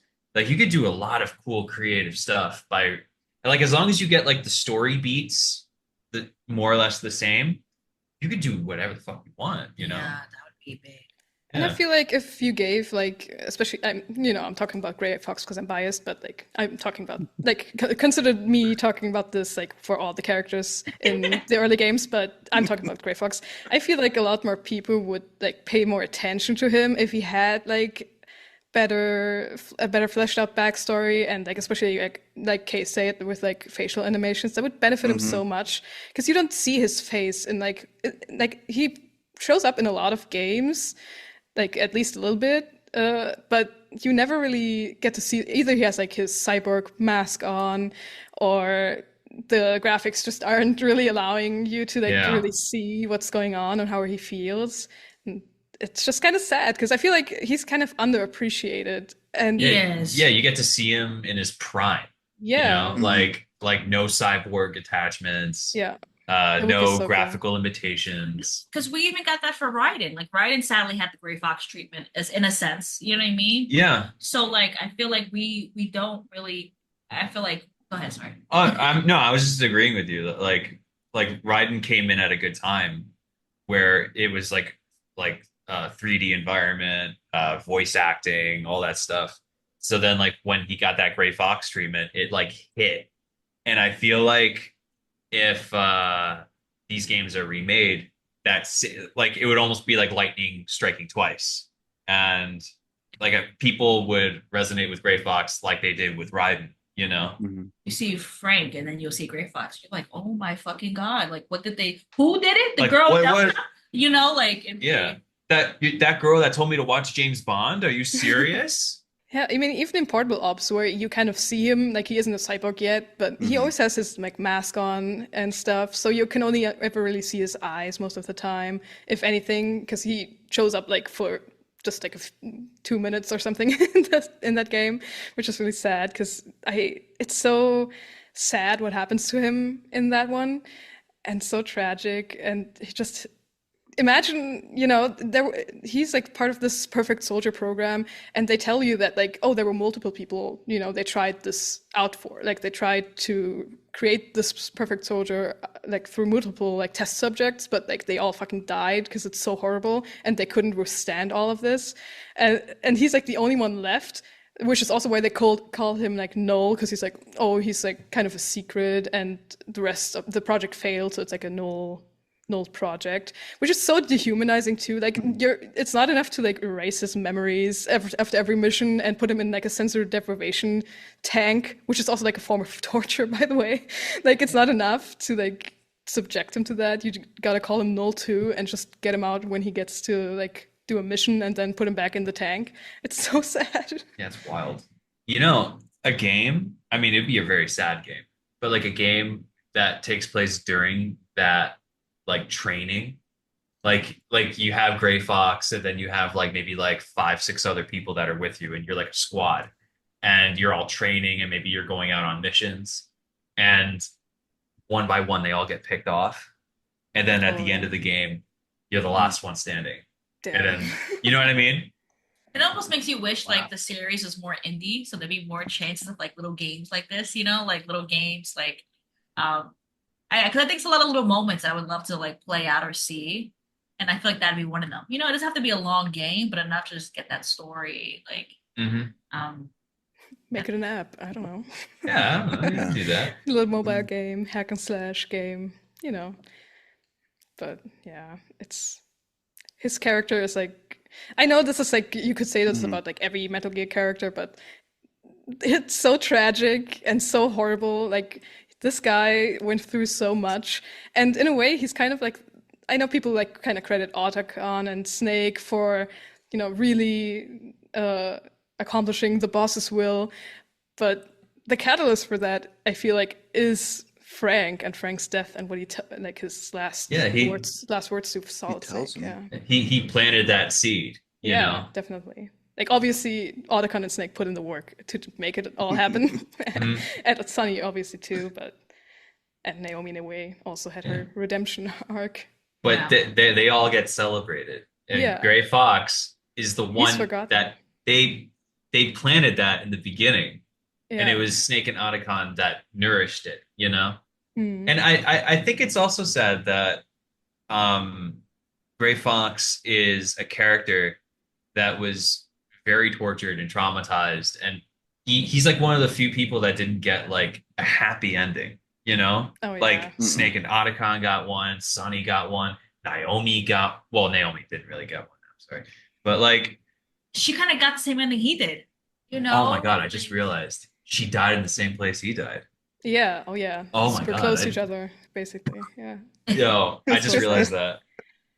And it's so sad how like I know a lot of people hate Naomi, and I understand kind of people like not liking her and the way she's portrayed in MGS4, but Frank and Naomi's story is so horrible, and Frank tried so hard to like give her like a good life, and he tried to like escape this whole like war economy thing Big Boss was building like multiple times, like with her and with Gustava, and every time it failed, and he either ended up running away out of like regret and shame, just because he says like he can't even look at Naomi without just thinking about what he did. And with Gustavo, it was kind of just like, well, that wasn't his fault, but the government was like, hey, we're not letting you into the country. And Frank was like, okay, I guess I'll go back to Big Boss and help him, because fuck this country. Rough. Yeah, he tried so hard, but he just couldn't escape. And I feel like that's why he saw something in Snake that like he saw potential to like for him to change the world, and that's why he decided to like help him. He just knew he couldn't do it himself. He was kind of trapped forever. He was doomed. It was over for him. The best he could do was like stay with Big Boss and help him from that side. Yeah. And I think part of it too was like seeing like, I think like the potential, but also like this is someone who can actually finally kill me. Like I can actually just, you know what I mean? Like I'm ready to go. I'm tired, and I feel like it's I agree with all of you. Like it's just very much sad that like I'm leaving this conversation like with a newfound appreciation for Gray Fox, and like he really was that catalyst. It's just he didn't get to see the fruits of his labor, right? He didn't get to see what wound up happening all those years later, but it really was him. Like Gray Fox was like that guy at the job that you hate. Oh. And he's like the older, right? Yeah, he's like that older employee that's like, don't let this job rule you, man. You gotta quit. Get out of here. And then you're like, too late for me. But yeah, but like, what about you, man? Don't you want to leave too? and he's like, I can't do it. I put in too much time here. And you're like, no, you can leave. Yeah, he kind of gave up on him. Well, kind of on himself, but it's just, what are you gonna do when Big Boss is kind of like always like breathing down your neck? Yeah, he's always there, and that's like in Portable Ops. It's like said that like even though he gets his memories wiped like every time he gets in the sensory deprivation tank and everything, he like comes back out and is supposed to like stop Big Boss from all. Okay, I'm not gonna recite all the Portable Ops stuff that's happened. He's sent to stop Big Boss, and he remembers him like through, even though his memory gets wiped and he's like a clean slate, he doesn't remember anything else. But Big Boss is such a presence in his life, and I feel like that's like kind of, in a way, just Big Boss's influence in general. Like, in MGS5, like he's such a figurehead, or like in general, people just see him and are like immediately enamored with him and want to do everything for him, through different means. Sometimes you need some convincing from Ocelot, but Fox just, what are you gonna do? You know, you don't know anything else, but this guy's the only thing you remember, Mhm. like being real. I don't blame him for following Big Boss and being loyal to him in a way, up to a certain point, you know? It's like all you know. Like how do you Yeah, you know, I mean like it's kind of like being in a bubble as well. Like if there's you were taught a certain way, it's hard to imagine something new. And then to the times when you try to do right by your girl or your sister daughter type, like you even mess like you know what I mean? I feel like he's just like he's primed to just like he how could he not be primed to go to what he knows, even if he yeah, knows it's wrong? It's just like exactly. what else is there for me to do but this? It's damn this poor guy. Yeah, it's so. I feel like I always thought that he would be like a lot more. Maybe he was like more popular in the MGS1 days, like when it was just released, because he's like a cool cyber ninja guy. Obviously, people would probably think he's like really interesting or cool. I don't know how it was. Maybe you Yeah, guys Johnny know. T. Was it? Do you Yeah. remember that? I mean, I always thought he was like a cool cyborg ninja guy, but I mean, I remember the the first time I beat that game. Um, and it was like this whole reveal while uh like with him talking about like what happened between Naomi and him and that whole tragic backstory. And I was like, damn, oh, I feel bad for him. You know, like it made him more real, you know? Because like up until that point, like you got some backstory on him, but you never really got all the details. And then he lays it all out for you, and it's like, ooh, it's rough, you know? I would say like back then they did bank on like he was a cool character, like kind of building him up throughout the game, the MGS, and like towards the end, like where they literally give him like a laser cannon arm, or some people call it kind of like the Mega Man Buster cannon arm. Mhm. They kind of built on that, like wow, this character is really popular, primarily because of the whole like VR missions when they kind of like released like a game that wasn't really a game, which was like uh basically just like tons of like VR missions for you to fuck around with and play with. But they also put his missions in there as well, banking on the fact like people kind of be more kind of interested in this character playing as him. That's kind of like the only taste you really got as playing as Gray Fox Is he on the throughout cover too? all these Yes, yeah. games. He's on the cover. And Yeah. yeah, and if you, I think if you unlock or beat certain amount of missions, the mask actually opens and you see his face with like that fucked up eye. I forget which side it is, but it's like it is. And then it's kind of like that's why I kind of get like the parallels of like between him and Big Boss, kind of like seeing like they're like almost like kind of like mirror images, but Gray Fox wanted to escape that never-ending war, but you Yeah. can't escape Big Boss because he won't let you. In order to escape him, you have to die, and the only person who probably was qualified to do that, Gray Fox needed David to do that to it for him Yeah. in the most like craziest sense. It's like my best friend needs to kill me so I can escape our dad. Mhm. Which is like another thing was like, oh God, this whole series is just like one fucked up family destroying the entire Yeah. world. But yeah, Just they go to did therapy. Fuck. Like, come on. they did build it up as like this character really really really popular, especially back then, like re-releasing like kind of like test footage and releasing like previews for it. And he was kind of like in the forefront. You kind of see a lot of Yeah. him, but no backstory as to what this character is. So you can kind of see like they were building up something there, and I kind of wish like they just like released a fucking game or like making I don't know, give him like some I, missions within the game. and it's interesting, right? Because I feel like you're banking on the coolness of like Cyborg Ninja. Hmm. You're not giving him a backstory, like, oh, he's flips, he got laser cannons, whatever. And then you immediately go into two, where everyone was mad about Raiden. So it's kind of like, you know what I mean? It's almost like another, it's a fuck you to the fans in a sense, That's what but it also like was. a fuck you to Red Fox too. You know what I mean? Like you're hyping up Hmm. this cool character, you're like, oh shit, like this guy's hot, whatever, and then you just never see him again. You know, like it's just I You don't know, get it's yeah, you kind of get like copies of that the cyborg character, not like not Great Bucks itself. It's like in the second one, it's like, oh, oh, ninja, oh, who's that? Like Russian accent. mhm. Wow, who could be that be? Of all the people in this fucking big show, who could have a Russian accent other than the soldiers? Is like the only person we really come in contact with. But yeah, even like going down the line with like 4, like Raiden kind of like adopting it, but not fully really adopting it, just doing it because this whole world has gone crazy. It's like there's geckos, there's frogs, and like all these like things where it's like no real human can really stand up against these characters. So he kind of like, he kills his human side to adopt the cyborg side and kind of adopting Gray Fox, but not really Gray Fox, just the cyborg ninja aspect of it. Do you think a character like Snake would survive in the world of Revengeance? I don't know. Like, I can't imagine. I mean, he obviously can't fight. You'd have to No. sneak, but like, could he sneak around even? Like, is the tech that strong? You know? Shit, I don't even know. I don't even know how you can sneak around because it took out sneaking entirely out and just said like, Mhm. fuck it, you're just gonna go full blazing because you're basically this hyper super cyborg ninja like beyond what we've seen before. Imagine Solid Snake fighting Armstrong.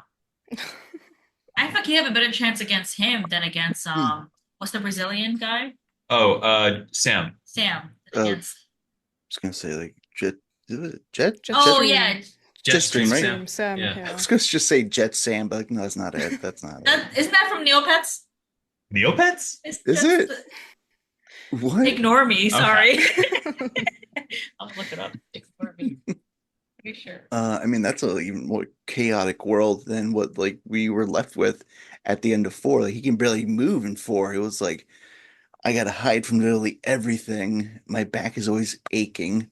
Mhm. I am wearing an entire suit that just blends with the environment wherever I am I, at. I don't even know if Gray Fox in his ninja form could keep up with Raiden in Revengeance because like he was like as strong as he was in that game, like he was struggling with Rex. You know what I mean? Yeah, And then you have Raiden in this super suit taking down Rays, like just throwing them across the city. I know. Yeah. And Oh, kind you're of right. kind of There doing is like a a Neopet called Jet spinning Sam, by the way. thing. Are you serious? Yeah. Oh wow. Yeah. Just want to let everybody know. I mean, maybe not because like you had Raiden doing like this like very very sexual fight with Vamp, where basically they're just stabbing each other, penetrating each other, and just fluid is just flying everywhere. Like whoa, like what is happening Hey here? yo. Yeah, I don't know where you're getting this from, Johnny. Are you saying that? I Seems mean, pretty- Vamp says, "Could you be the one to finally finish me?" He's just talking about Yeah, his death. I don't know where you're getting Maybe. at. Look, there's good reason the blood is white. Okay, it's not Yeah, because I it's, don't- I it's don't like know- I a, don't- I don't a know where this double is and he going. meaning. tasted it. He was like, "Let me get on this action here." Hey Well, that's just a yo. callback to MGS2. Okay, nothing weird about this. Okay, you're looking into it, Johnny. Okay. Yeah, I think that says It's- more about you than the game. It's like I want to know what it tastes like. Was it like kind of like Oh, tapioca oh, pudding or Somebody like? clip that. Somebody clip that. Oh my god. I mean, Oh. I'm so glad. Side note, Phil Lamar is gonna be here for Metal Gear Solid Con. Oh, Like man. it's just so cool to like have. I don't know. I just think about just like his performance in that game, and then you see the actor, you know everything else he's been in, and it's just like he's just a great character actor. Like Yeah, he is. and sitting with Greg Eagles. I mean, last Mhm. year, He isn't supposed Greg- to come this year, right? I don't think so. no. I'm so sad. Oh I man. know. Okay. Well, Sorry there's for still interrupting. time, maybe. And then Let's next see. year, when we all come back Yeah. again, he'll be there. Yeah. But I remember a big thing for him too, like that for Greg Eagles, he was like, you know, he sadly gets typecasted as a black actor, and so like playing being able to play, I feel like Gray Fox, he was talking about how like he was able to like play around with the voice and able to play around, like he didn't feel like he was just stuck in this kind of like Hmm. role he was people place him in. So I think too that just his performance as Gray Fox, I think it also adds to that mystery that like he had a very strong yet sad kind of like voice for him. I don't know, it's just a great performance. I'm glad we at least have Gray Fox in one with the voice acting to really kind of Yeah. because every time you hear him, it's he sounds like he's sad and in pain, which he is, but you Mhm. feel it. Oh yeah. You know, and I always felt I heard Gray Fox talk and I felt like that, just like Yeah, it was more than just a physical pain of, you know what I mean? like Like he felt tired. You know, You like can- he was just done. Yeah. You know. You can hear the confusion in his voice. Like I don't think he's aware, like where in his mind, what time he's in. Is Yeah, he in the where he is, past right? or is he in the present? And he is. Mhm. Yeah, he definitely like, is so broken by that point. It's so sad when he says like I'm losing myself and like going crazy. Yeah, heartbreaking. Hurts me so bad. Yeah. It's almost like when he does die, you're kind of almost happy for him. Like it's, I mean, the most painful death you could ever imagine. But like, Mm. it's just like he's finally, he gets to rest. He gets, to, you know what I Mm-mm. mean? Be done. He gets Mm. to like, he's given Snake all that he's got. Yeah. I mean, I don't. What kind of life would he be able to live if he left Shadow Moses alive? You know, Oh like, yeah, at that point there's like Fuck no no. possibility life? for him to he got Yeah. like Dr. Clark really like before that he was already like so messed up, but Dr. Clark did so many horrible things to him. He was like just in constant pain and his like they did gene therapy on him like while he was like still like alive and they even like before that he he wasn't like capable of feeling emotions due to like the Perfect Soldier program and everything, but then she like programmed his nanomachines to like just he isn't even able to like really feel anything anymore, and he's just there for Snake and to do his like the last deed he wants to do, and he's so done. I think he just wants to he's been wanting to die, and I guess it's only through like Big Mama because she like got Naomi to get into Foxhound that he was able to escape. Because I mean, who knows how long Dr. Clark was gonna keep working on this guy. and fuck Dr. Clark. Yeah. Yeah. That's gonna be like the one thing in Delta when that comes out. I'm gonna see her and be like, I hate you. I hate In you the so trailer, much. she looks she's so like cute and sweet, So- and she's so They pretty. made and her that way, it's yeah. They made So her unassuming. crazy. Yeah. That somewhere in that mind, she's cooking. She's cooking. She's cooking yeah. some stuff. it's like like for the original, like the third one, like fans knew about Dr. Clark, they knew like the history going down afterwards, but people I would say primarily like the type of like fanboys that really liked her for a certain type of reason. Hmm. And yeah, you know why. Oh, And now with this one, now I was like, oh, you made her even more like appealing visually. Like, oh my God, like this woman is horrifying, terrible person. yeah, Um, actually frightening. Like actually Yeah. a frightening character. You know what I mean? Like we think about like of course Big Boss being like that big bad, but like you think about like all the shit that like she did and think about Zero, and like I feel like they almost get like almost off scot-free. You know what I mean? Because like we Yeah. see more Big Boss and we hear more about his tales, but like even just like they created the Snake. I mean, like Solid, Liquid, and saw this like ruin these three people's lives, like their Mhm. shortened lifespan, all this shit that Dr. Clark did to Gray Fox, and like it's just part of this larger story. And I feel like people don't like focus in on their evils as much. Even Zero, I forget about Zero. Yeah, I mean, Zero is like a master at just being like a literal like Illuminati type Mhm. character. Like he's always there, but he never was there. And I think the most evilest thing at the end of 4, I hypothesize he got to live his life. At the end of 4, he's this elderly, man who's, he's at the end of his It's a life. vegetable. But he's at the end of his life. But like from that, you can infer he lived his life. Mhm. Yeah, I mean, But didn't he get and- like He like, was, fucked like, up from Skullface, like when he poisoned him with Like like a the neurotoxin. Yeah. yeah, he was like Forgive gone. me. Yeah. Yeah. all good. That's Forgive like- me. You see, baby Metal Gear. I'm an expert. It's all I mean, good. no, It's but all he's, good. he's still I mean, even though he's probably not conscious and is being kept alive by machines, he still keeps living. Like, Yeah. towards the end, it's like this old super feel because like you're just like hooked up to machines to keep you alive. But yeah, like all these characters, like it's like you see in the beginning, they're like, oh, good, there's hope, and then it's like slowly turns to like these are like the worst people you could ever imagine. Do not come in contact with these people because they will fuck your lives up. Well, because they just misunderstood somebody. The will of the boss. Like, goddamn. It's crazy how like even you could I guess argue that like oh because she was like a mother figure for John, that's Hmm. why he got so it impacted him so much. But like Zero, I mean they were close obviously, but it's crazy how far he went to like kind of do what he thought was like what she wanted, which didn't. I don't know how these people like operate. That's like their like oh yeah this is definitely what she envisioned for the world. Yeah. I feel But like I thought the sacrifice was just so shocking to them. You know what I mean? Like I feel like any one yeah. of them would have just like defected or would have just like you know what I mean? Any one of them would have been like, Bouts. fuck you guys. But she was so committed to like completing her mission and that like was not I guess willing to at least give the impression that she was willing to give up her life. Mm. And I bet for all of them it was like, why the fuck would you do that? Like why would you know what I mean? Like for you did it for somebody else, for the betterment of someone else. Yeah, it's like I wouldn't do that. That's crazy that you did that. I'll at least try to honor what you tried to leave behind.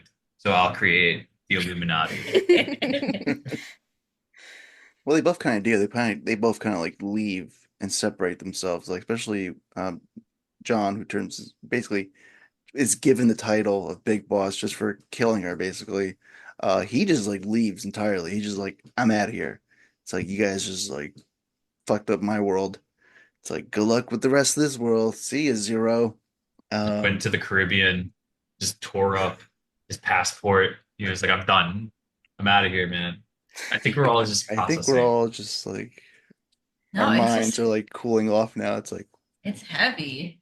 Metal Gear does that to people.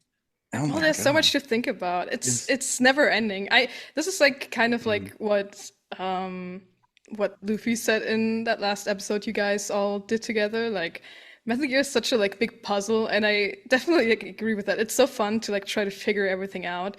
And sometimes I like catch myself not wanting to figure it out because I'm like, I don't want it to be over. I don't want the mystery Mhm. to be over. Like certain facts, I'm like, Mhm. I'll research that sometime later, just not now, because I like having things to like It's like think a big, about. it's like a big Rubik's cube in your Yeah, brain.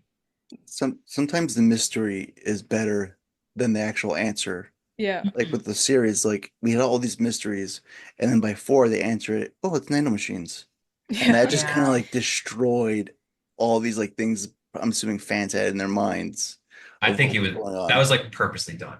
I Yeah, feel 'cause that it was. Kojima was like because like I feel like he was like the kind of guy that was like, hey, just let it be a mystery. Mhm. And then a Yeah. lot of people were like, no, No, but like what's the answer though? And Kojima was like, it's like fine. nanomachines, fine. It's like Like you want the fucking answer. here's the nanomachines. Because that's supposed to be the end. Like every game was the end, but that was supposed to be the definitive end. He's like, "Oh, you loved this game before? I'm gonna fucking ruin it for everybody now." It's like it's nanomachines, everybody. And then it's like, no, come back for a fifth one, please. Oh no, Peace Walker, come back for Peace Walker, which was supposed to originally be five. And then Mhm. kind of was like, you can't do that. That's a portable game. You can't do that. That's a no-no, mister. And I'm assuming that's where the divorce started. Mommy and daddy, Yeah, they the split up. relationships got skewed right then and there. They're like, Not again. oh, hold up. It's like, hold on. You're not gonna let me go hang out with my boys? Oh, this is a difference. You're spending how much money? I don't know about this. This relationship is just, it's coming to an end now. It's really sad because I feel like it's always capitalism always Mm. brings its head into art and always ruins. You know what I mean? You had this guy who really just wanted to make a nice story, love movies, Yeah. couldn't really make movies, went into video games, and then you bring in Konami, and Konami's like, okay, what about the money? What Well, about the, you know, Yeah, what about? I it's mean, just I feel so guilty because like Kojima wanted to end it at like Metal Gear Solid and then mhm, Metal Gear Solid no actually Metal Gear Solid 2 yeah. and then like it was always like yeah but that game sold like $1 billion worth of stuff you got to keep pumping these out and like he didn't want to but then we wouldn't have never gotten 3 or Mhm. 4 or Portable Ops or I 5 love five. and I'm like I love those games Yeah. but like he didn't in a The sense artist, he was already done. yeah, the artist's vision was for it to end way before that, you know, and and I think too that's like the tricky part with all these remakes and the remasters. Like it's like, you know, of course the Twitter discourse is a lot, But like, it is a bittersweet feeling to like see all the new fans coming in, like have Metal Gear kind of feel alive again. And it's just like knowing, you think about the creator and who from his team is still involved. Like, I just think about those people too. Like, Mhm. where are they? How do they feel? Like, Mhm. can they even comment on it without getting in trouble? I It's don't know. I mean, there's got to be some people that are still behind there. They're either there or maybe they got poached into working into Kojima Productions now, true. or maybe I they're working in really, another studio entirely. I mean, who's to know? I don't know. I mean, all these new things for all the fans, especially newcomers. For me as an older fan, it kind of makes me feel alive again in my fandom. Yeah, I mean, a lot of people who are in the fan base are being a little much when it comes to like the purity of the series Oh, and stuff. that's the Oh, But vocal people. God. yeah, Yeah. but like I'm honestly just so happy that there's something going Hmm. on again. Because like for years and years and years since five was released, it was Hmm. like this dying ember, you know? And like it was just like a bunch of like people that have been there for years already, and we're just like the old sages just keeping this flame alive. And now it's like a different atmosphere. And I feel that some of these sages don't know how to handle it because like they're like, but I've been keeping it alive. Are you saying that I don't need to anymore? What do I do? And then it's like some people are like, I don't, I have no faith in Konami, and I warranted, Hmm. 100% warranted. Thus far, out of everything that I've seen out of Delta, I don't, I have no reason to doubt that it wouldn't be fantastic. It looks phenomenal so far, in my opinion. Oh yeah, I'm definitely excited to like see. I hope you know how when you put on a certain camo, they keep it for the cutscenes and everything. I hope like with that like new mechanic where you can get all muddy and dirty and stuff. Like I can just like roll in the Yeah. mud and then have like the cutscene with Ocelot play out, and Like, it's how just cool would completely that cake. That would be? be so cool. That's like my biggest hope, to be honest. Just And then like when they were talking about how when you heal him, oh yeah, he'll the have like cuts stay scars and stuff. around. Yeah. Oh Hmm. my Like I'm god. just imagining Mine's gonna like be all fucked up. I'm just imagining at the end of the game, like I might do a run just to get them all messed up and just to get all these scars and everything by the end of the game. Just see how messed up looking I can get them, Yeah. How far can you go? God. Right? I'm so curious to see. What you get all the bee stings or Yeah. Oh, he'll look like the pain. That'd be so funny. Do an all naked run. Of course, Yeah, Johnny, of course. of What? course. They better That's an bring. option of the original. Didn't they say we'll get an idea of how Raiden might look in that engine Oh, with Rykov. with Yeah. that camo Oh too, yeah. right? Oh, that's so true. I didn't even Oh, yeah, I think forgot about about that. that. Ooh, okay. They're not Listen, gonna that like they're not gonna like do the thing where it's like, which game did you like? And if you get two, you get the Raiden The mask right off mask. the Yeah. bat. That was just like You they probably won't do might. that again. But that would be funny though, as hell. Do you think that they'll have other options? Like I like four or five. I I like don't know if you portable have ops. five, You what get do you Grey got? Portable Fox. ops, where's Gray Fox? Yeah, give me like right? So you come get the on. Gray Fox mat. Oh, you can get. Yeah. I would yeah. Oh. What? Oh. What? Oh. Oh, Wait, if you He's pick going port oh. no, if you pick portable ops, right? In the beginning of the game where he has the helmet when he jumps off the plane, it's the Gray Fox helmet. that would Come be so on. fucking cool. Come Come on. on.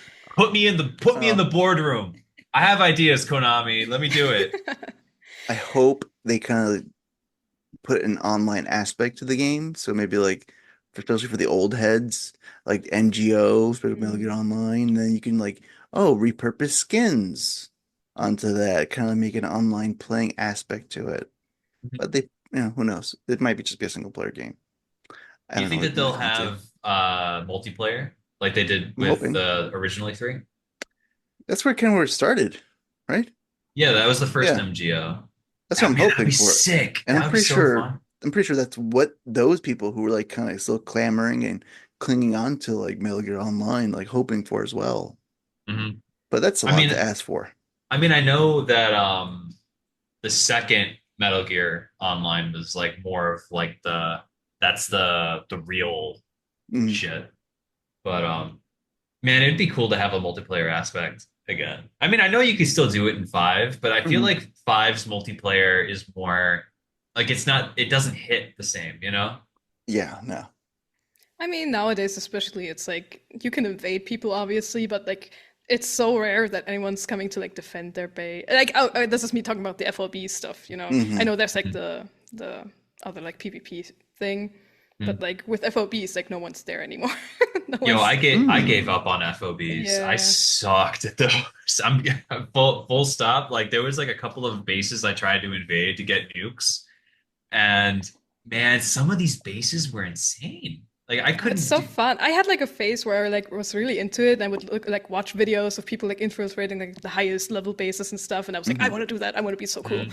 Uh, and it's so fun, but I'm only doing like I always check their Steam profile like when were they last online because I'm like I don't Uh-huh. want to have anyone defend. I'm so scared. I was the same way. Like there was a point in time, and it's gonna sound really corny, but when people were like building and dismantling nukes to get like that cutscene and Yeah, stuff, the cutscene. I was on like a subreddit that was dedicated It's to so cool. I love this. to dismantling these warheads, and like I was like I dismantled three, and that's all I ever really managed to do. But I played my part, and then like people were like messaging each other like on PSN, going like, "Hey, it'd be really cool if you dismantled your bomb, please." Do you think that would work on Big Boss? You're like, hey man, Just can you? a kind letter. Just Yeah, maybe maybe he just needed some nice reassuring words like, Has hey man, anyone it's ever gonna be asked? okay. Has anyone Yeah, ever asked him? everyone's doing it with like violence, trying to infiltrate his outpost. Maybe show him some love and kindness, you know. it's just like Johnny from Minnesota asks, it'd be sure swell if you could dismantle that bomb. Maybe that was Big Boss's like whole point. Maybe like the boss as well. He actually held Oh it, my but God. no one ever asked him. They always just assumed violence. Yeah, he was like, Maybe if someone asks me, I will stop, but you know, until Wow. people realize the violence is not the answer, I'll keep he's, doing my thing. he's waiting for one person to like show him that there was hope in the world, and no one ever did. I think we just like Are you building understood your at the case? year. You're building your case for this trial episode, aren't you? Please continue with. Okay. Got my eye on you. Ah, Beautiful. Okay, guys, I have yes. like one last thing I want to do because didn't get the chance to like I didn't know when to bring it up. This is like a theory I have about because okay, bring it back to Grey Fox one last time. This is a theory that I think is like pretty solid, and I haven't heard anyone talk about it. And it's like not even that important. This is like me being like what we talked about earlier. People are so obsessed with like things being canon and working out, even though Kojima never intended them to. But I have a theory that I wanted to share because I had like a light bulb moment, even if it's, I don't know if people have talked about this before, but to me, it's like a new thing. I've never seen anyone say this, but you know how it's like kind of a mystery how Grey Fox got to Mozambique in the first place? Because, you know, it's in Metal Gear 2, he says he's half Vietnamese and he was in Vietnam. But that's really all the info you get. And then he meets Big Boss in 1966 in Mozambique, according to Portable Ops. And everyone's like, well, what was he doing there? What the hell? Okay. And since he's supposed to like speak German, I'm gonna assume that he's half German. The thing that I thought about is he was supposedly like this is all according to Portable Ops timeline. He was born sometime in the 1950s, and as you may know, maybe Germany was split into two from 1949 to like 1990, like East and West, and the East part was under Soviet rule. So my theory is that since East Germany had good relations with Vietnam since like the 1950s, they always brought in Vietnamese children and teens like as students because they wanted to give them like some education, and also they also had like a ulterior motive. They were kind of thinking like, oh, we're gonna teach them about like socialism and stuff, and when they get sent back to Vietnam, they can spread like the socialist idea. So maybe Grey Fox's mom was like I don't know, maybe 17, 18 years old, brought to Germany through like this student program they were doing. And also, something also that East Germany did was they brought in workers from other countries they were like allied to and in solidarity with. And guess what one of those countries was? Mozambique. So maybe either his father came from Mozambique or they sent, like they had other relations with Mozambique, so where they would send like soldiers or helpers to Mozambique. Maybe like his mom got there from Vietnam, met someone in East Germany, and they had a kid. And eventually the father either returned or was sent to Mozambique because they had relations with them. And he took Frank with him. And maybe he died early or like in the resistance, like fighting for free limo, like how Frank did when he met Big Boss. And like the timeline would check out, and that would make sense for him to like know German a little bit at least, because he might have been, if he met Big Boss in 1966, he could have been like around 10 years old, living in Germany and then going to Mozambique after. And in my mind, that was like, whoa, that's such a good theory. I think no one's ever thought about that, maybe. No, it's like I've actually never thought of that before. That's actually a really good theory. I don't know. I To like me, that. I just needed to tell you guys because I was like, oh, this is like the only good thing I have. That would make sense for him to. Well, that is not the only good thing you have, but I do agree that that is a fantastic theory. I've never thought of that before. Yeah, likewise. And I mean, I do like too, like you look into like what was really happening during that time, and I think Yeah. that's so important with the series. Is like a lot of that real world events are weaved in, so like it would make sense for like that would make a lot of sense, and I feel like it would tie into one of the characters' backstories, like this kind of like like navigating different countries, like kind of like that the chaos of like post-war, you know what I mean? So I feel Yeah. like it makes sense. Yeah. It really Yeah. does. And I know that like Kojima, when he makes these games, like he always likes to weave in real world events and stuff like that. So I feel like if there was a moment for him to really flesh out Gray Fox, I wouldn't be surprised if he would have given him a backstory that's very similar to what you just proposed. Because Yeah. everything lines up, it would make it just makes sense. I mean, this does like negate what he says about himself in Metal Gear 2, but like I said, I feel like this is like more interesting and more like does more for his character than him just saying like, oh, I was in Vietnam in 1975, even though that wouldn't even make sense because Big Boss rescued him from Vietnam supposedly from that labor camp, but he was like in a coma during that time also. So I mean, also was like- too, Big Boss's age was retconned. So at this point too, Yeah, like, I what are mean, we, there's so much. Yeah.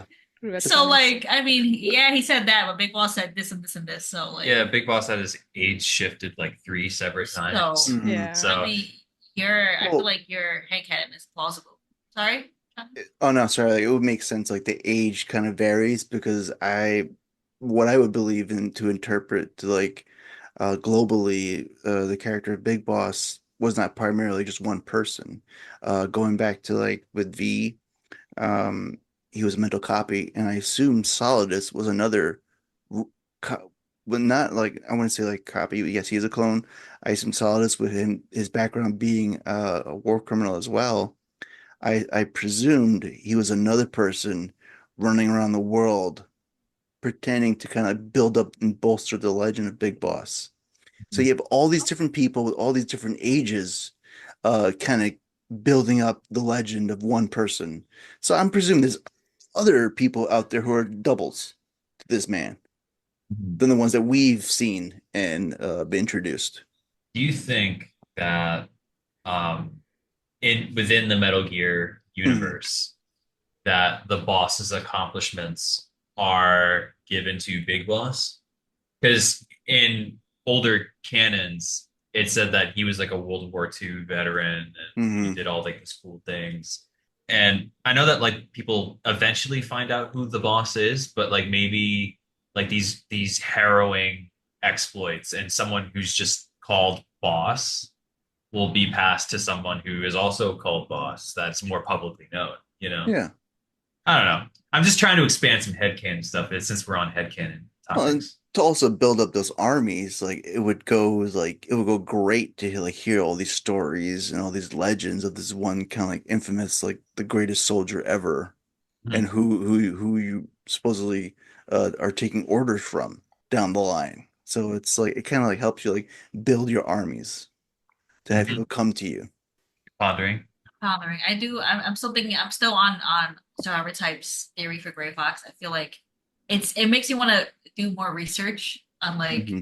I feel like Germany I mean, during that this is like time. a very specific perspective because I feel like I only know about this. Like, obviously, like many people. Okay, I don't want to say, America education system is kind of weird I sometimes, I but am I, I most people know Say I was about like the taught I was split. taught between East and West Yeah, Germany, see, that's like okay? a thing that I most knew people I would that. say now. So, but like you don't really learn about like the contract workers. Because I looked Hmm. into this some more, and I knew about this before, but I didn't know about the exact timeline. And they also like East Germany also brought in contract workers from Vietnam, but that was more like towards the 70s. And at first, that was my theory that like his mom was like a contract worker, maybe, but that would have been wouldn't make sense with the timeline, him being born in the 50s. So I was like, and then I found out they also got like students in the 50s already. So I was like, oh, so maybe that's what it was. But like this is such a specific thing that like even I didn't know all the details about, even though, I live here and stuff. And my best friend from work is a kid of a mother who came here from Vietnam during that time. So, but this is like a very unique perspective that not everyone, in America or other parts of the world, like gets to like learn or see, how someone from America, unless they do like an insane deep dive on Germany's history to try to figure this out, this is like kind of a far stretch. And I feel like just in Metal Gear in general, it just helps to have like so many different perspectives from people from all over the world to like really understand the story. And, that's kind of a No, I mean beautiful thing. you're completely right. And I think like the historical context is just so important when playing this game. I think it's and again, I mean it's the joke. It's hard to not call Metal Gear a political game. Like of course it is. But it's also like I feel like a very historical game. So I think to Oh, your yeah. point of like, having like it's very plausible that Frank like that's the reason why he was in Mozambique because you have this whole like context for like what Germany was going through, what the powers the government at that time were doing. So I mean, like I think, like you said, like it's. I wouldn't be surprised if Kojima was privy to that too. You know what I mean? I wouldn't be surprised if he was privy to, especially he grew up. I mean, he was around during that time. No, like he was. When was he born? Oh, he was born in 64, I believe. I think the wasn't the Virtuous Mission. It was either the Virtuous Mission or Snake Eater that was his birthday. I forget which one was which. But like I'm even thinking about like remember like his father was Hmm. really just like he knew like his father told him a lot about like war and the terrors of it. So I can really see like from that age him being very in tune of just like countries in turmoil. What happened? You know what I mean? So I feel like Survivor Time. I feel like you might be kind of like maybe if there was more time to expand on Gray Fox, that's probably where it would go. Oh, I Make a video on YouTube. yeah, no, Yeah, I'm I I'm still planning to. I'm 100% sure that if Kojima was given the resources or the time or something to expand Gray Fox's character, that would be it. Because like it Fits. it it it only makes it's the most logical thing that you can do to expand that character. And like I mean, think about like Kaz. His whole thing. You know what I mean? Like you have like the yeah, it's like American. it's almost the same story if you think. I mean, it's much less tragic, but it's a similar ordeal, you know? Shit to like biracial children back in the day. They're all products of like you know what I mean? Like Hmm. make that a YouTube video. Make it. I mean, now that I have even more notes on him, I'm like, I feel like I really have to, but it's so intimidating and stuff to try to make something like that. But I mean, I get a lot of inspiration from you guys, and you guys are always like big proponents of just doing it and not really thinking about it too much, which I really appreciate, because otherwise I probably wouldn't even think about it. Like, you guys have just had a pretty positive impact on me, I would say. Thank you, but Thank you. you give me too much credit. No, honestly, between you and Johnny and like when he and I talk, like it's half the battle is yourself. Yeah. Half the Yeah. battle is just like telling yourself like it's possible. But once you get over that hump, like everybody else, fuck them. Yeah. I mean, I remember when I mean, we were making like YouTube videos before MGS Con. When we were there and we saw, I mean, I can't speak for you, but when I saw um a whole bunch of other like Metal Gear creators that were there. I don't know. Something just clicked in me where I was like, these are just people, you know, that like they're like, of course they're all mega fans and they're very knowledgeable, but it's like if they could do it, I could do this. Why not? You know? Mhm. And that was that's what helped boost like our podcast. And maybe, you know, when we eventually meet up in MGS Con 2, you'll see me and you'll be like, T is just like a dude. Like he doesn't know shit. Oh, I I can do hope. this. I hope. Well, not, you know, I do have kind of this hope that it's not gonna be, because I'm kind of intimidated, and in my brain, I know you guys might have felt the same, maybe, I don't know, but in my brain, I'm like, I'm gonna get there and someone's gonna be like talking about some kind of piece of lore that I don't remember, or I don't know, and then they're gonna shun me for not knowing. You know what? So I'm like, Nah. You know what? Whoever that is, fuck him. Fuck that guy. Yeah, honestly, Nah, no one wants to be around that guy. I'm still getting a hold of the lore. Like, I feel like a lot of the stuff I do is very structured. You know what I mean? I take my time to research, but like off the bat, you talk to me, I'm like, please don't ask me. I don't know. Like Deep questions on we're the all spot. just there to have fun. Like, Yeah. like nobody's. I mean, when I was there last year, nobody was really like that at all. It was honestly, it was like such a welcoming environment. I think people were just so happy that it happened at all, and like the stars aligned. There was like the voice actors came. There was interesting panels. There was cool art. It was it was such a like a fantastic experience that I think everybody was just like, holy shit, we did it and we're here. No, honestly, Tom and I were talking and like we're excited, like Johnny, we're excited that you're gonna be there now in person. Survivor Type, you're gonna be there. We were just talking, like we're going there and we're gonna go there knowing people. Like you know what I mean? Like last time we were just there kind of watching, and now like we're all gonna grab a bubble tea or something. Yeah, and we're just gonna chill. have like yeah, a hell yeah. crew. Like You know, Luffy's gonna be there. A friend of ours is local to LA, so like it's just like now we're going not only to this good environment, there's people that we can like talk to now, and like it's gonna be a nice little like all of us happy together, and I'm just so excited. Yeah, I know I'm just probably like way overthinking it and stuff. And it would be crazy if someone was like to like shun me or like make fun of me for not knowing something. But like in my head, I'm just painting the worst case You scenario. tell But I know it's gonna be us. so Yeah, good. tell And then me. we all shun them, and then we all shun them.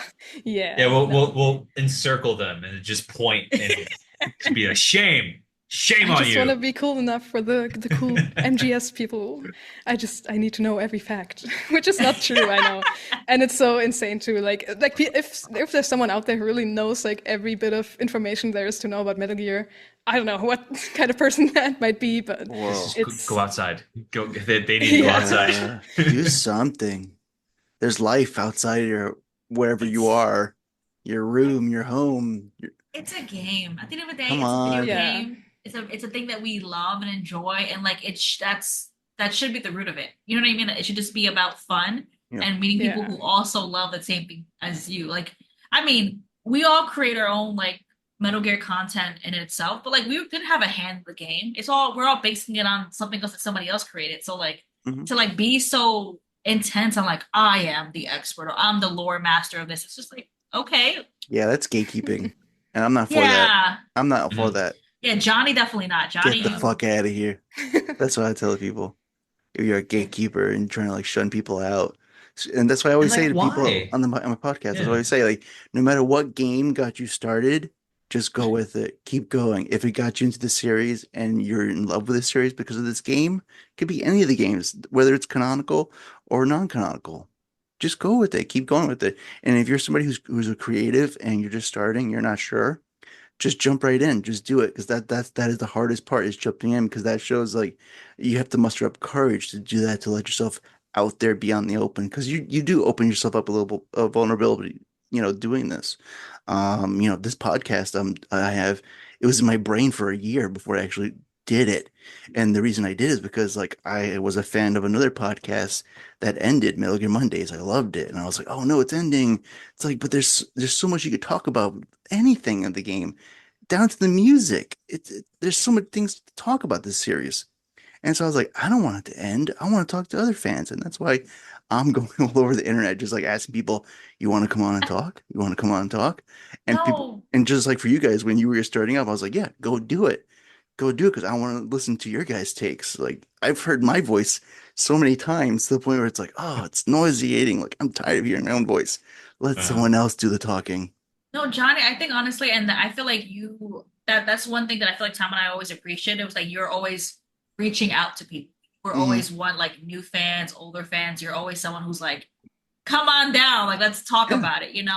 And I feel like that inclusivity is so important. Especially too, like if I mean my timeline, I'll speak for myself. You know, it's negativity is what gets the clicks. It's what gets the views, and I feel like to be positive is to run counter to that, and also too like you don't get all the commentary sometimes when you're too positive. And I feel like for you, like you're getting people still with the positivity, like you know what I mean. Like you have a successful podcast, and it's never about shit talking. It's never about, and I love that. You know, even today, like we're all here, like it's just chill. You know what I mean? And I feel like I'm just that vulnerability is so important. The same way New Survivor type, like I can only imagine how it must feel to like make a piece and then like hit post like that. You know, like that moment of just like I think it's so important that like we all push past that. And I'm glad we all did, because we'd have never met. We'd have never met. Exactly. And it's crazy that I'm like here because I would have never thought that I would be like on a podcast. Like in general, you know, it doesn't really like podcasts in general, and especially with people who already do like the podcast all the time. And you know, that's why I was kind of like, well, maybe I can just be a guest when TK and M are on again. And Johnny was like, no, well, we can get them too, but you know, you're gonna be exactly. Here. And I was like, oh my gosh. Wow. Oh yeah, I was not gonna say no. I was like, no, dare you suggest something on my podcast? It's mine. No.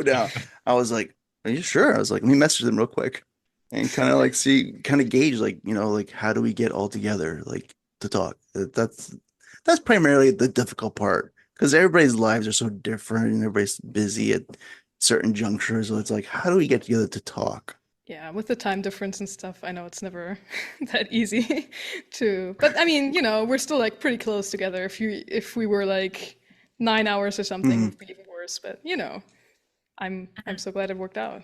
I would say pretty soon we're all going to be in the same time zone. Oh yeah. Oh wow. I'm so excited. And I'm going to be drunk with all you guys at the same time zone. Oh my so God. yeah, I'm drunk right now in my own time zone.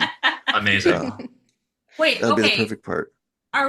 Is everyone going to be there Friday night? Did you see they're having like some kind of like mingle? Oh, they're doing Oh that yeah, that's again? got mingle thing. Ooh. They're doing that again? I think so. Yeah. Okay. So it's going to be Friday night before the con. Yeah, I'll Like be a there. mingle. Yeah. No, I was there last time. It was kind of funny because like it took place in the Hilton that was attached to the LAX. Like they had like a shuttle that took you right there, which was very convenient. It was amazing. But the little area that they had, it was like by like the pool that like other people could just access anytime. Oh no. So like it was just like a bunch of Metal Gear dorks in the corner eating pizza. And then it was just like some families just trying to have a vacation or something. It was so funny. That's going to happen again. I'm Talking gonna- about like conspiracy theories and like with these Oh, freaks. it was so funny. And no, and then the Really? best part was that some of the rooms, like their windows went right into the The pool area. the pool area. Oh, shit. So like somebody came out, undid the window, saw what was going on outside. Like we were right in front of their window, Mhm. and they opened it, and then they closed it real quick. And I was like, I'm sorry, we'll be out in an hour. It's Hey, only you for an know, hour. I'm drunken Johnny, and I'm bringing this, and I'm opening it. Yeah. Oh, Oh, Like- you're opening it. I'm gonna opening it. I'm gonna be Where opening is this. I'm gonna open this. Man. Yeah. Yeah. they're gonna I'm be gonna bring they're gonna them. fight one last time.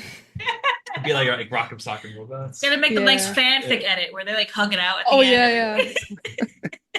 I'm gonna try to get a crowd to like come in and try to watch, and then place bets who wins the fight. Like who's got what action? Like who wants some Gray Fox action? Who wants snake action? Who goes down first? Make them kiss. I'd do it. I was like, you want the helmet off or on? Oh, off. It's of a- course. It's a slow burn, so it's on at first. And then Oh no, Yeah. not the Hold on, it slower. closes. it takes 3 chapters for the helmet to. so you've read that fan fiction, huh? It hasn't been written yet, but There needs to be one. There's not a lot of Metal Gear Solid fan fiction. Oh yes.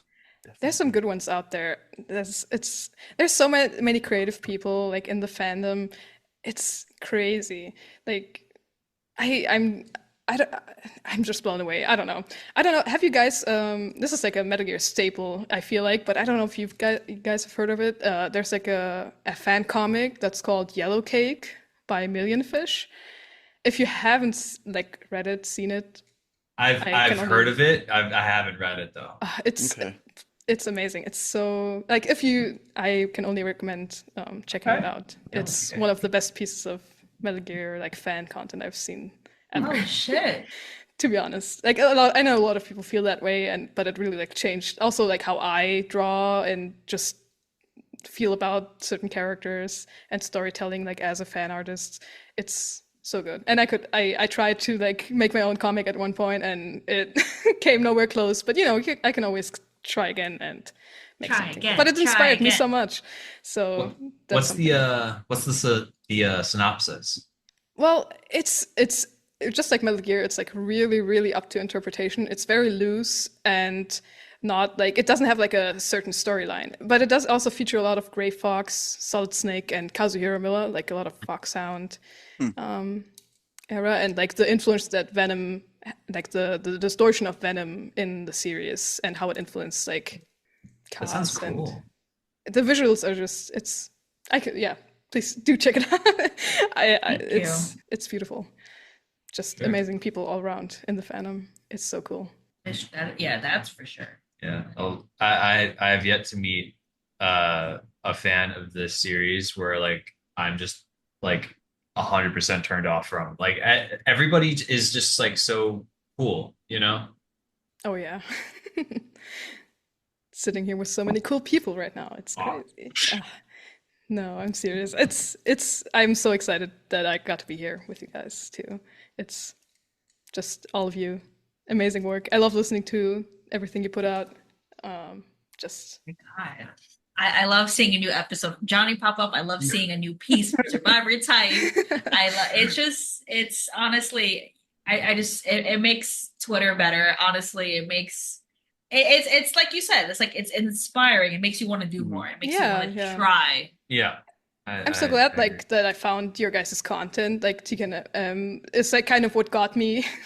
I kind of took a break from Metal Gear, not because I, you know, I just kind of was away from it like on the social media side and I didn't really do anything anymore. And I found your guys' videos, like I think the first one was like the one on Big Boss, deconstructing Big Boss.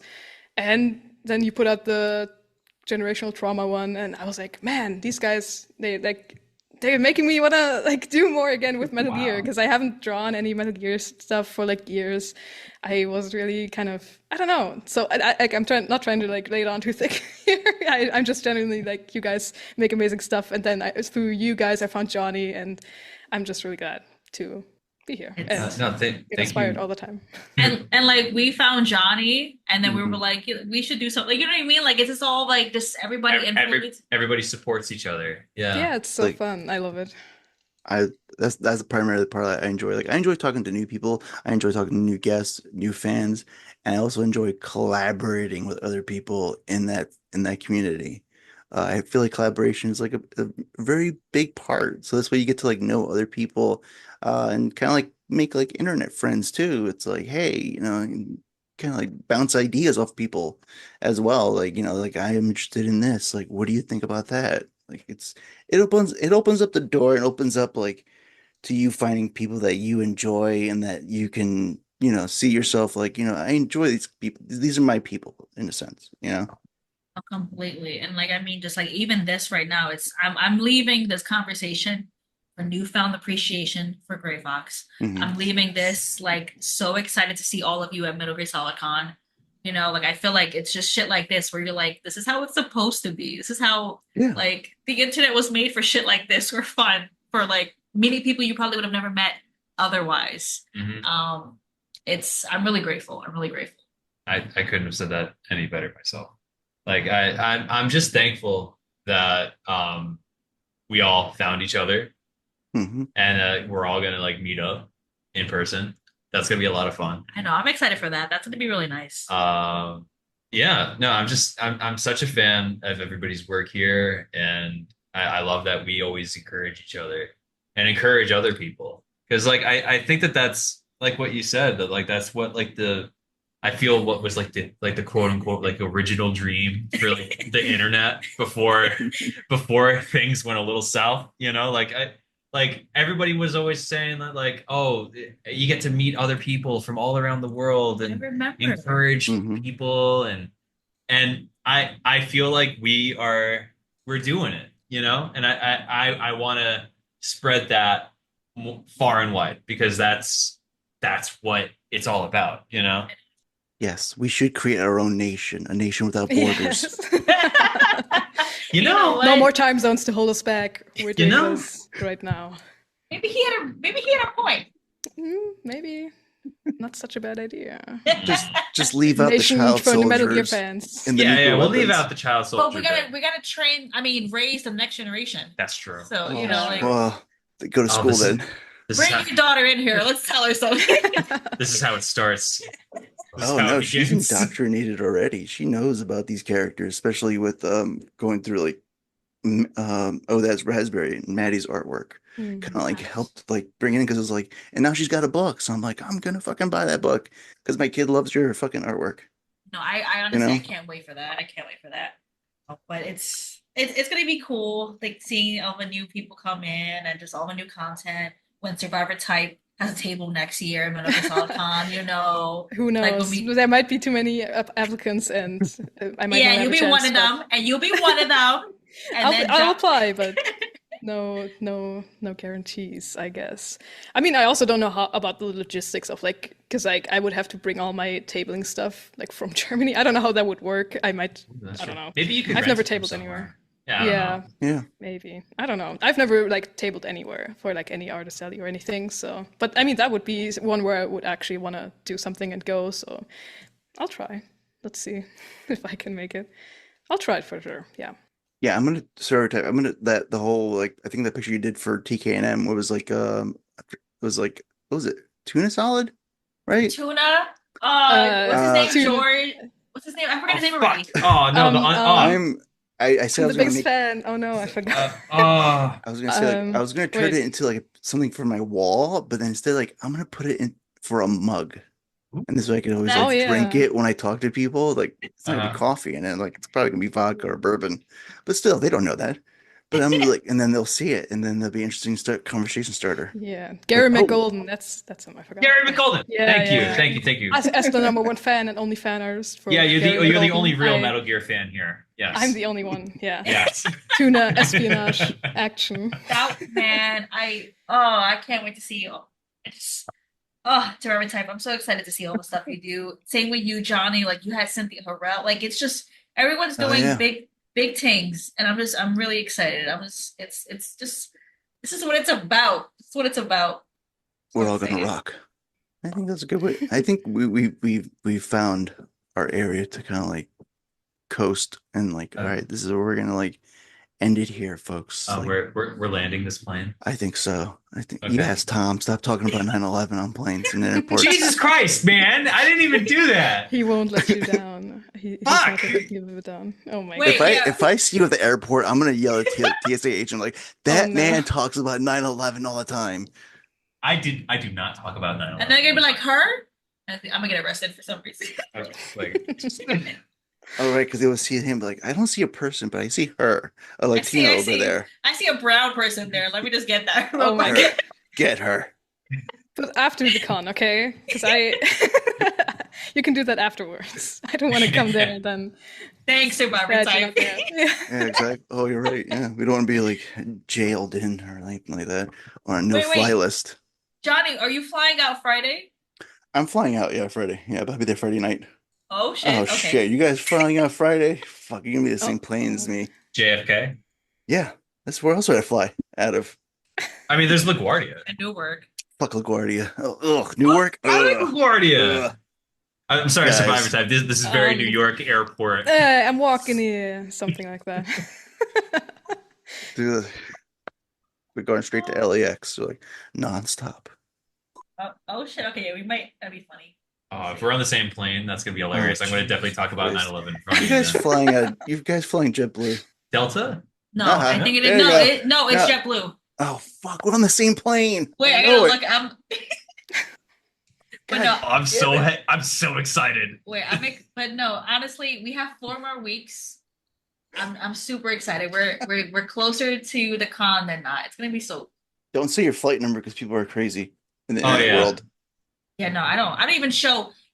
You know, it's so stupid. But like, we used to have our stream area by a window, and I was like, Tom, never open the window. Don't show the outside. Like, it's just like this from streaming and stuff. Mm. You hear so many horror stories, and I'm like, we're small yeah. time, but you never know. There's somebody out there Mhm. who's little spooky. Just to fuck with people, yeah. Just figure out where you Definitely. live.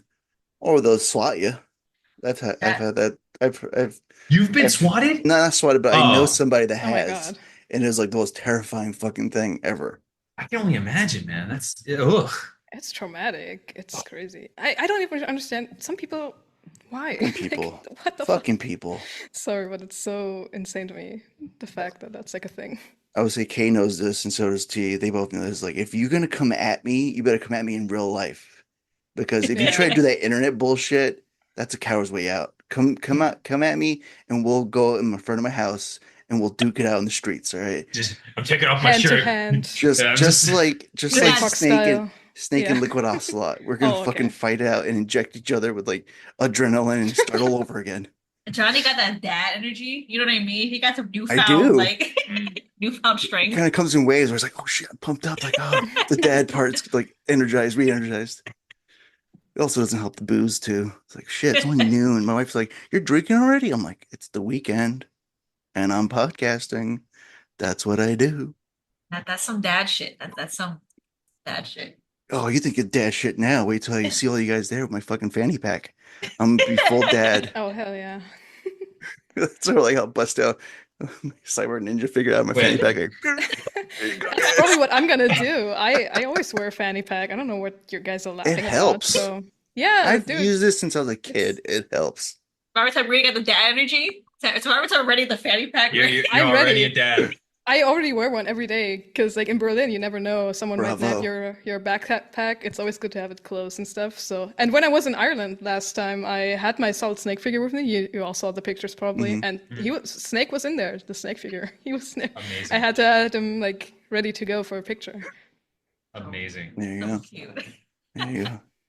I would say everybody. Where can everybody reach you guys? Robert time, you go first. If I have to spell my name, I'm gonna fail miserably because I don't. Just in case English isn't my first language, everyone please be kind to me. Yeah, but you can find me on Twitter mainly, that's like where I post most of my stuff. At Survivor Type,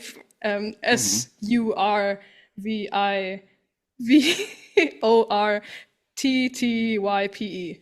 Yeah, 2 T's. Survivor Type. That's probably the main one you wanna look for. Yeah. I hope I spelled that right. Are you gonna make a website Survivor type or like have like a main area for all your works? I don't know. If I always feel like I'm not professional enough to do that. I just post my stuff on Twitter and see what happens. But I mean, if I make one, I'll link it in my profile, so you can find it on Twitter probably. So yeah. There we go. We are TK and M. I am T. I'm Kay. And we do Metal Gear podcasts and we stream and Every once in a while we write a video for YouTube, some deep dive analysis type stuff. they're ready when they're ready, you know.